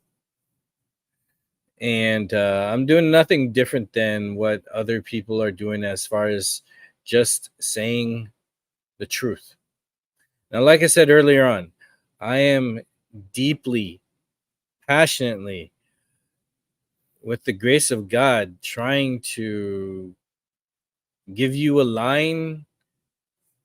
pathway to what's really going on. This is super, super important. At this point, everything that I've been saying that's going on, and I haven't even tapped into the new stuff. Everything I've been saying that's going on is now either justified or denied. And when you hear either reaction in either form, it's surprisingly disgusting. However, if you subscribe to such prejudice and ignorance, it'll probably go over your head. And I think that's what the powers that be require. Now, Rebel Moon, whether the filmmaker Zack Snyder intended to or not, even if he was just focusing on history of Nazi Germany and that terrible regime, that still echoes what's going on in an apartheid state that my government is funding.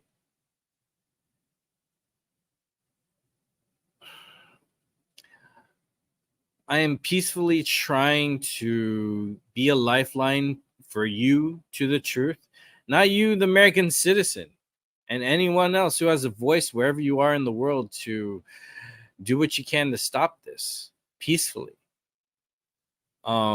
This is also to the sincerity inside the hearts of the politicians that are on side with funding this genocide. This is for you guys too, and I know you all know this. Our government couldn't have defunded or got rid of our intelligence department. Seeing the blatant lies and the swerves around topics, like when Israel bombs Syria and Lebanon, or even like they bomb and they attack Iran, and then the reaction isn't, "Whoa, Israel, what are you doing bombing these neighboring areas and these civilians?" The reaction is, "Whoa, Iran, calm down, don't escalate and make this worse."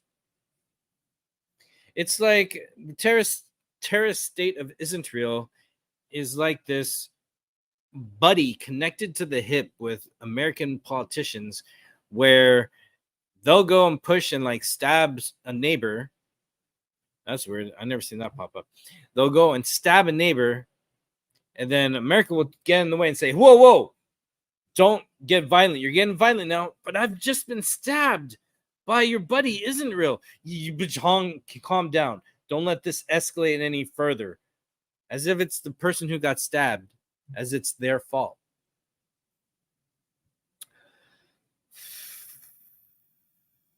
You can play dumb all you want, but it doesn't get rid of the truth that is now out of the bag. You can't undo this. The only way they can undo this is distracted. One, have operatives in protests and stir up riots or cause riots. Get some angry, emotional people on your side and just start shit. To get people to be distracted, to get people to operate in fear, and then start blaming the demographic that you're targeting and trying to kill to justify more of it. It's like when the truth comes out and people are clinging to love and truth and justice to stop injustice and to cry to our governments in power to stop doing this, that their solution is to add more ignorance and hate to engulf us so that we lose ourselves again and then buy into looking the other way. So we have films like Rebel Moon, a fictional sci-fi world that borrows heavily from our own history with art, characteristics, societal governments and communities and villages and kingdoms and cities, and the military forces in power, how they even fuel their ships in Rebel Moon with the remains of the dead human beings, maybe some aliens, but any sentient life they fuel into another life that they enslave to empower their war machine to go forward and conduct more terror in the world, to be a war hero, to be celebrated by their government, to slaughter people because it just helps the whole empire grow stronger. Taking civilians, getting their clothes off, torturing them, using them as sexual objects, enslaving them, taking children from their parents. In Israel, they enslave them. They keep them as hostages. They, I think the toll was like 68% around there of the children are sexually abused.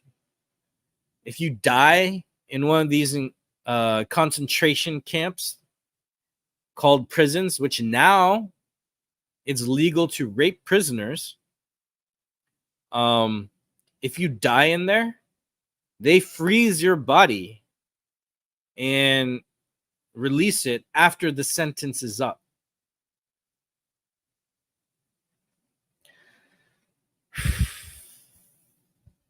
And I was talking about the bombing on the Islamic school, where around 200 people were there, and around 120, give or take.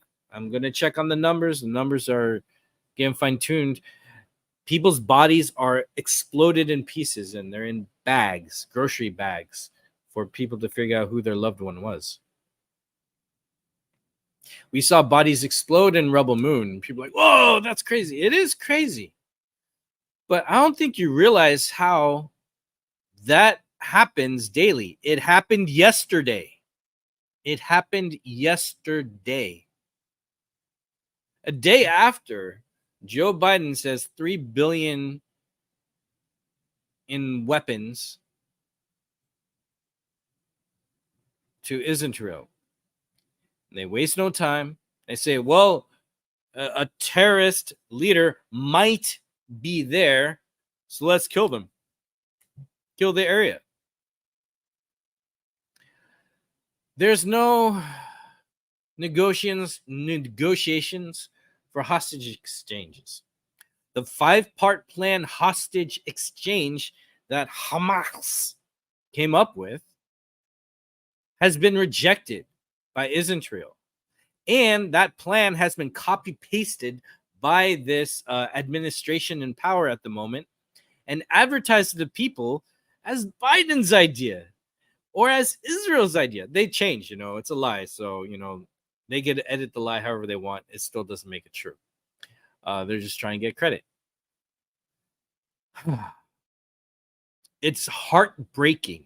It's demoralizing as an American to realize that the people in power are not working even for America, but for another country's goal of slaughtering indigenous people. The power of propaganda, the power of law, the power of military force, even police force is all on their side.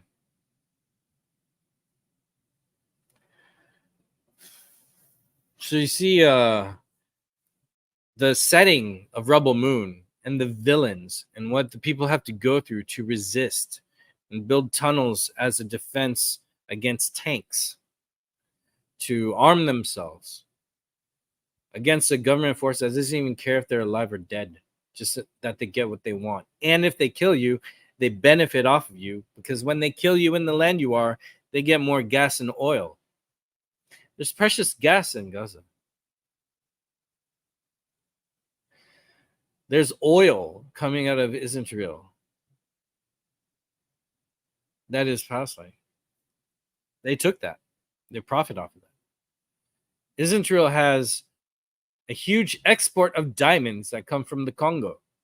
Genocide there too. So to free Palestine will start a domino effect that will free the world, because it will cripple that toxic, cancerous disease that our politicians are addicted to, because all your tax money, all my tax money gets taken from us, and all that tax money goes into genocide and goes into free education. It goes into free healthcare. It goes into building the society off an ideology that they're selling as an ethnicity for supremacy over other people, and basing laws around this Talmudic Zionist nation empowers them to dominate and kill people who are not them. That is the truth of what's going on. It is ugly. It is not even a hot take at this point. It is not even a conspiracy theory with how much is out there. Everything is backpedaling. And Kamala Harris, that's the best they got, that they could try to advertise that voting for her is a win for America and a step in a different direction. No, you're just shuffling the deck. It's the same issue. It's the same system. Because all that money that goes to them, that terrorist apartheid state, the only money coming back from them back to America doesn't go to Americans. It goes to the politicians to continue the system. So we're not getting a lot of money back. We're still more in debt as a nation. More and more and more in debt. We can make all the success for the movies we like, Deadpool, Wolverine, whatever, and all the successful video games that come out. I'm only talking from my geeky level, right? Even this athletic games, the sports, pro wrestling, all this stuff that's very successful and generates money still gets taxed and taken away and thrown back over there, and we're still losing. We're not going up. The Huzza 2.0 will be the American country. And then all that elite 1% people who support the Zionist nation, they will be there by then if they get their way. That's why they don't really care about being discovered with blood on their hands. I feel that they're gunning forward because by the time they achieve their goals, they could kill or imprison anyone who disagrees with them. Because they'll have their utopia that they're investing in. And it's at our expense. but it's not at the expense of my humanity and morals. God sees everything. See, this stuff doesn't matter to people like this stuff, this carnage, this genocide, this oppression, this apartheid supremacist nation doesn't care about what God sees because they do not believe in God. If you did, you would know he sees everything. If you believe in God, you know this is wrong. If you don't believe in God, you even believe in just goodness and humanity, which you can hypothesize easily just by looking at how, as a society, hurting people is wrong. You know what I'm saying?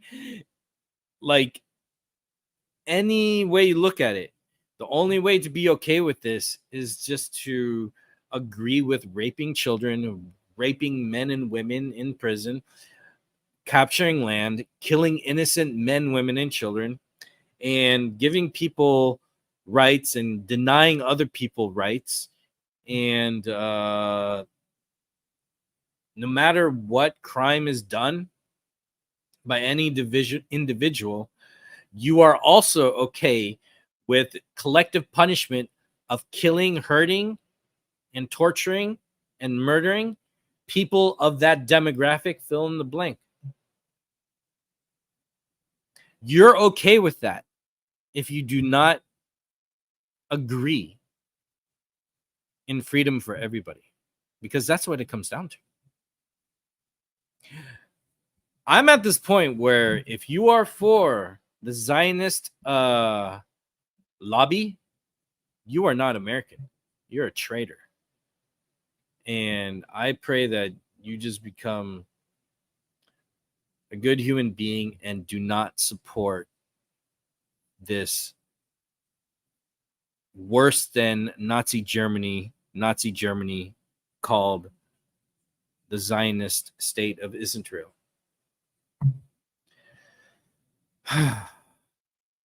So all those clips I saw, how does that relate to Rebel Moon? All those clips is what's going on in our world that's mirrored to the imperium, the mother planet, the mother world of Rebel Moon. What we see, the fight and all that carnage going on, is what's going on in that part of the world against the Palestinians in Congo, in Sudan, other places. We are the people on the mother world looking out at all the information coming out, all the witnesses, all the testimonies, all the reports, all the evidence. And we're listening to the Imperium, the mother world, telling us a different story so we can support them to continue doing that.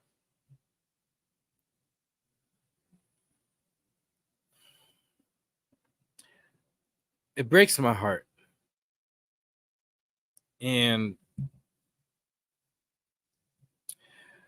I'm doing everything I can peacefully just to help you sincerely care and look into it. Now, as I said earlier, I understand people are afraid to speak up because they're worried they'll get fired from their job or prosecuted. That then and there is telling of what's right and wrong and who's on the right side and who's on the wrong side. Kai in Rebel Moon, he tells Gunner, he was telling Cora that she chose the side of history that isn't going to win. That's what we're facing right now.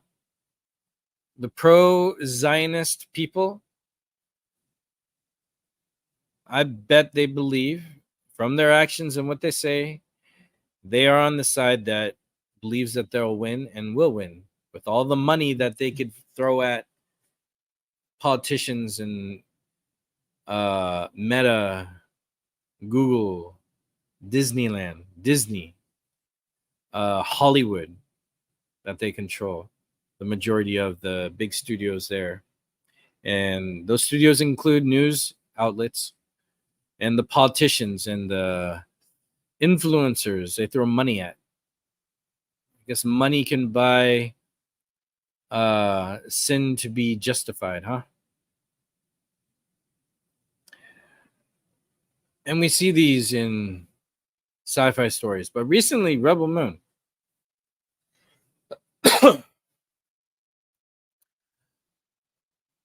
Nothing in Rebel Moon was shocking to me. The only thing shocking would be like, whoa, that hasn't been done in cinema in a while.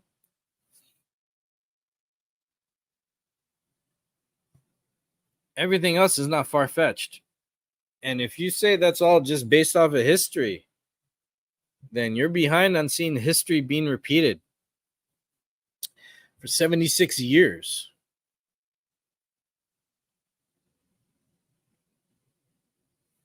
King's Gaze, the Fallen King, the Zionist movement, they're all the same. They all function the same. They just care of the longevity of their small percentage. Now, in Rebel Moon, when Korra was told by her adoptive father by force, who took her from her home that was getting Israeled really hard, just like IOF and IDF do to people in West Bank, he took her and raised her to be a great general. She had a great position in power. She's a great warrior. She survived so many battles, and she continues to survive in the story. But he forced her to shoot Princess Issa, daughter of the slain king, that all those politicians stabbed to death. Except Princess Issa, she had to be killed by Korra. Then all those politicians, seeing and having a hand in doing a crime of killing not just authority, but killing a family, killing a child, they turned an immediate blind eye in the face of it, saying, oh, there's the killer. It's Korra. She did it. How dare she? How could you? They play the role of playing dumb and playing the character in this fictional world, in their fictional world, in a fictional world. But pretend Rebel Moon is real. They are playing to the lie as if it's true. And if enough politicians clap to a lie that's blatantly a lie, they can enforce it by making a scapegoat of Korra, who in this analogy represents the Palestinian people. And the goal is to go and kill her for what she did to the slain king. And the people who did kill them, it's not her. She was forced to kill. So Korra would probably be like, actually the analogy would be, she would actually be Hamas, because Hamas is made by Israel. And then she goes to fight for the people or herself. Either way, the people of Welt, that's Gaza. The people in all the planets that they attacked, that's Palestine. And they're expanding the mother world over Palestine, over the galaxy. And they're fueled by death and destruction to enrichen their greatness. So, whether Zack Snyder, the director, I don't know him. I just see his work. I've shaken his hand twice. Got a little selfie. I don't know the man, though. I admire his work and what he does as a filmmaker. I don't know if he intended to have this film reflect what's going on in the world. What I do know is that he definitely drew from history. And the specific history he drew from is being repeated in real life, right now, in real time, for 76 years. And it breaks my heart if you deny yourself to see the truth of what's going on. You might be scared that it's going to change you and your perspective on everything that you thought was good. And it might, but it will change your perspective on who you thought was good. The American people are good. I believe that. What this country grew into being from bloody and wrong beginnings got better. Civil right, there was an idea of freedom and justice that resonated even at a time when it was drawn out with our declaration and everything, and the establishment of America over the Native Americans was wrong. There's still an idea that was put into pen and ink on paper and made law of truth and justice and so many good things that empower people to improve what this country is, for freedom, for justice, and truth. I may be very Superman thinking, but to me, that's the American way. The American way isn't what our politicians are investing in, which is death and destruction and a dictatorship by proxy. So time will tell. And this is a very, very heavy topic. This is a very, very heavy crisis. And my channel is just a nerdy, geeky channel for video games, movies, and entertainment. And always will be. But it's also an extension of what I feel, what's in my heart, what's in my mind, what's bothering me, so I can communicate to you all.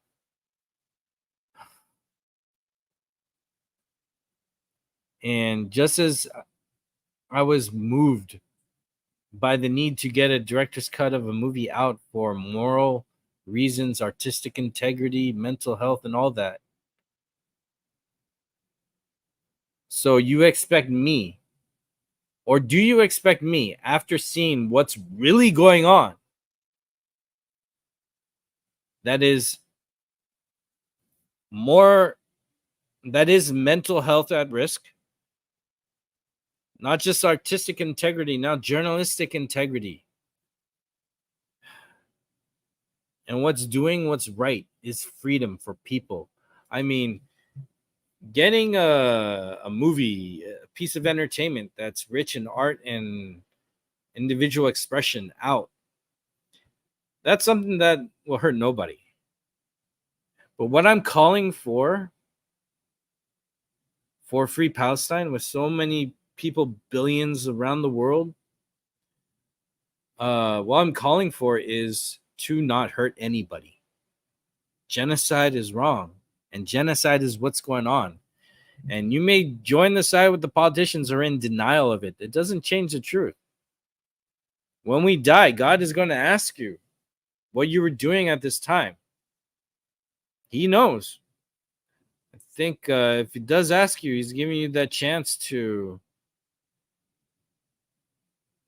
accept whatever you've done at this time. Because human life is precious. Innocent lives should never be lost through violence and petty. It's like, killing people is wrong. You know, I play Skyrim and a lot of video games, and, you know, that's fictional. But don't we have the ability to learn from whatever we're experiencing in fiction, even in stories that have violence, to understand what's right and wrong? And then when real life plays out what we see in fiction based on history that's repeating now, it's like, people, do you not see what's going on? Blood Axe in Rebel Moon, he had a profound speech of people dying for what you believe in or hiding from it, behind it. Miriam, the filmmaker, and and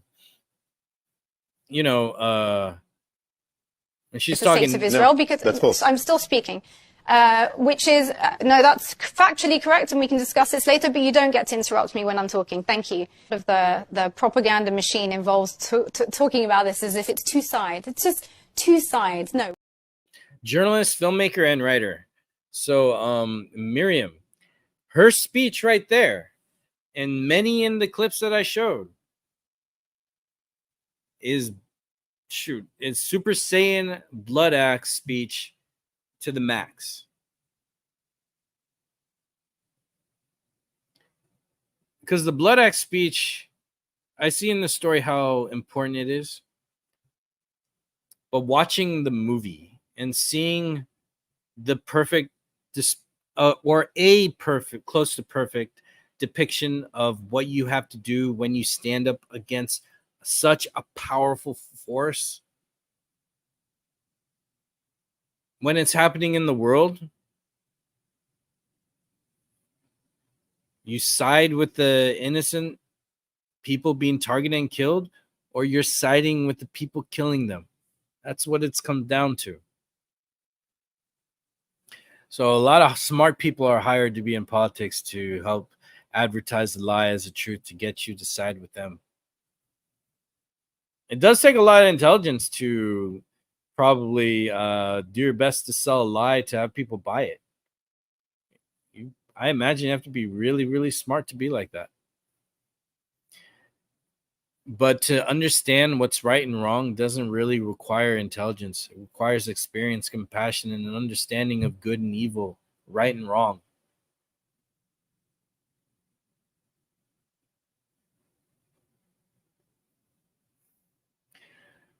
So this, I guess I'm going to end it there. Psych, I'm not. I just remembered something else I want to do. So we have these UK riots going on. And again, they're looking at a demographic of a killer and assuming the demographic of a killer and then going after immigrants and Islamic people as a problem. And then a group of Islamic rioters, which I don't believe it, because Islam, we believe against violence. But there are people who are being encouraged, definitely by ops, to start violence. And we're going to see some clips about that. Tommy Robinson, you've been targeting our mosques. Now we're going to target your church. Of course we ain't going to target your church. We're not like that. That's exactly what you want. That's exactly the kind of response that you're looking for. You're trying to push the Muslim community. You're trying to agitate us, and we're not going to give it you. This church has been here for as long as the Muslim community in Stoke has been here. We've never targeted churches, and we've always shown respect for places of worship. So then why is it that you're targeting our mosques? Why is it that you're targeting our Muslim women and our Muslim community? It's because your Zionist backers, they've got a certain agenda that they're trying to push. Oh, British people, wake up. Understand, the establishment are using Tommy Robinson as a little pawn to try and cause a division between the Muslim community and the rest of society. And we're not going to buy it. Message to the British people, do your own research. We're not bad people. You want to save your children, we want our children to be safe as well. You want to live a good standard of life, we want to live a good standard of life as well. And a message to the Muslim community, do not get sucked up and do not get used and taken advantage of by reacting in a way that the media and the politicians want you to react. Stay safe, defend your mosques, and do not cross the boundaries that Islam has written for you. One of the chief instigators of these riots is someone called Tommy Robinson. And you can see him here wearing a t-shirt of the Israeli Defense Forces. He is openly taking photographs, posing with the genocidal army. He's gone to occupy Palestine illegally and taken photos on top of Israeli tanks. And we know for a fact that his benefactors, his patrons, are Israelis, right? His legal fees have been paid by Israelis, by Zionists. And he goes on Israeli television and he admits that all of these riots, these pogroms, are related to October 7th. Basically admitting that, well, you know, he doesn't like that people are protesting against genocide. So advancing an Israeli agenda, which is what? Which is Islamophobia, which is anti-Arab racism. Tommy Robinson. That's not his real name. This guy has about 5 different names. We think his real name is Stephen Yaxley Lennon. This guy calls himself, you know, a massive English patriot. But ironically, his stepfather is Scottish and his mother is Irish.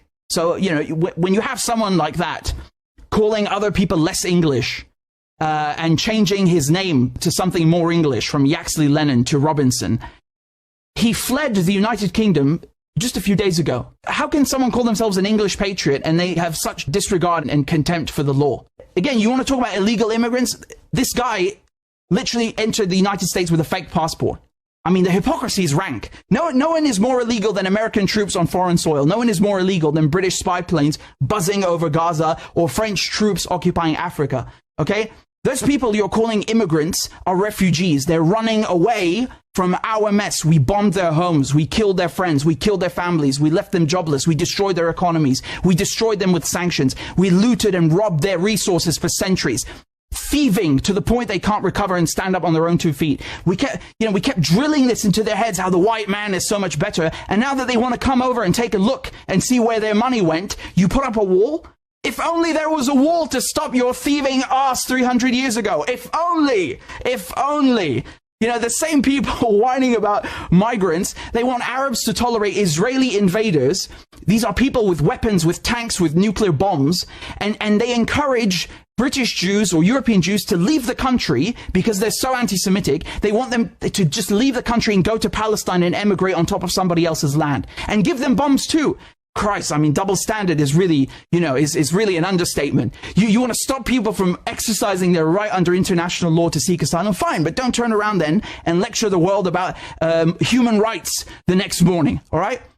And don't talk to me about securing our borders. Our borders are perfectly fine. We have nuclear weapons. We have one of the best navies in the world. It's Arab borders that need securing from us, okay? It's African borders that need securing from the West. The top 3 countries that produce refugees are Ukraine, Syria, and Afghanistan. All of these countries have one thing in common. They've been bombed and destroyed by NATO. All right. The West invaded and destroyed these countries. How bizarre that Tommy Robinson / Stephen Yaxley Lennon / Paul Harris / Israeli Zionist name won't mention any of this. The far right in France, in Britain, in America won't mention sanctions bombs that create the refugees that they keep whining about so much. If you're so worried about foreigners coming to the country, then stop bombing people, stop stealing their resources, and mind your business. All right. Otherwise, you can fuck off and shut your damn mouth. And thank your lucky stars, by the way, that these refugees you demonize so much are innocent, decent human beings who aren't vengeful little gobshites like yourself.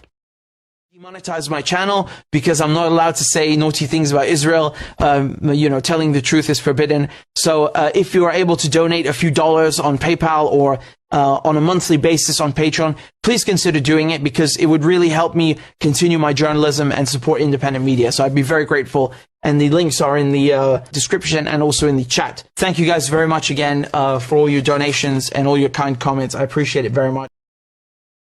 So yeah, check out that link and I will provide it in the description in later tonight or tomorrow. So Rebel Moon, Rebel Earth. This concludes this topic of the last video or the last live and this one. Thank you so much for checking out this video when you can. I really appreciate it. And I'm speaking to the sincerity and the humanity into your heart. Please, when you enjoy fiction, don't lose grasp of reality. Don't let your understanding of right and wrong, which everyone is agreed on in fiction, that when you, unless you watch Acolyte is trying to make the villains the good guys. And of course, Disney is funded and funds the genocide in Palestine. So there you go. But for the most part, it's a very clear and understandable what's right and wrong in fiction. And for me, it's the same clarity in real life. The only difference is what's holding you back. It's either your prejudice, it's either your fear, it's also your fear of a beautiful world being a little bit uglier. It could also be your lack of information. All these things is a harsh reality. And it's not easy.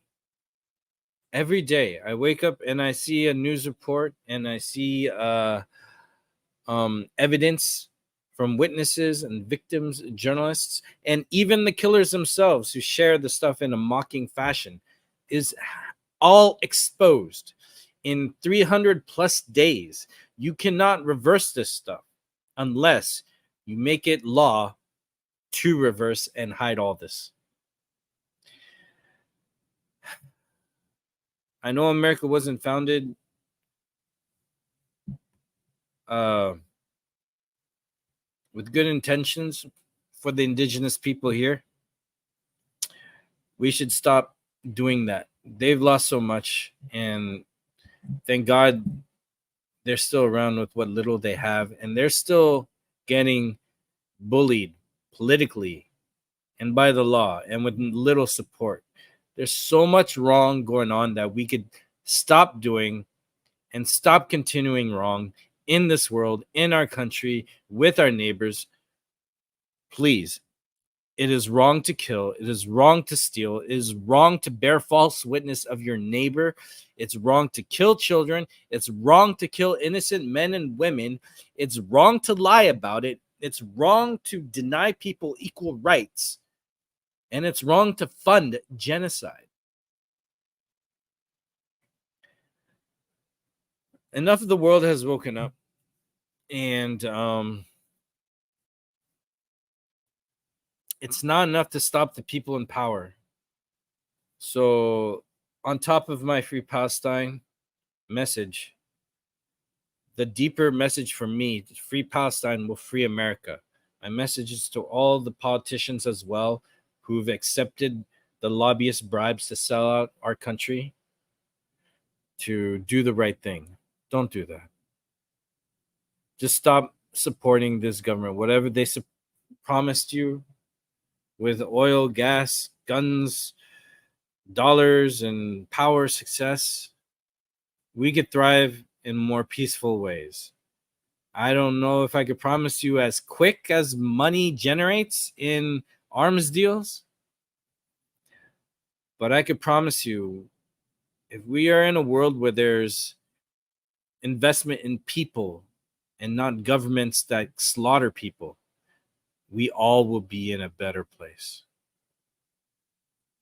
I mean, it's what God wants. Why would you disagree with God?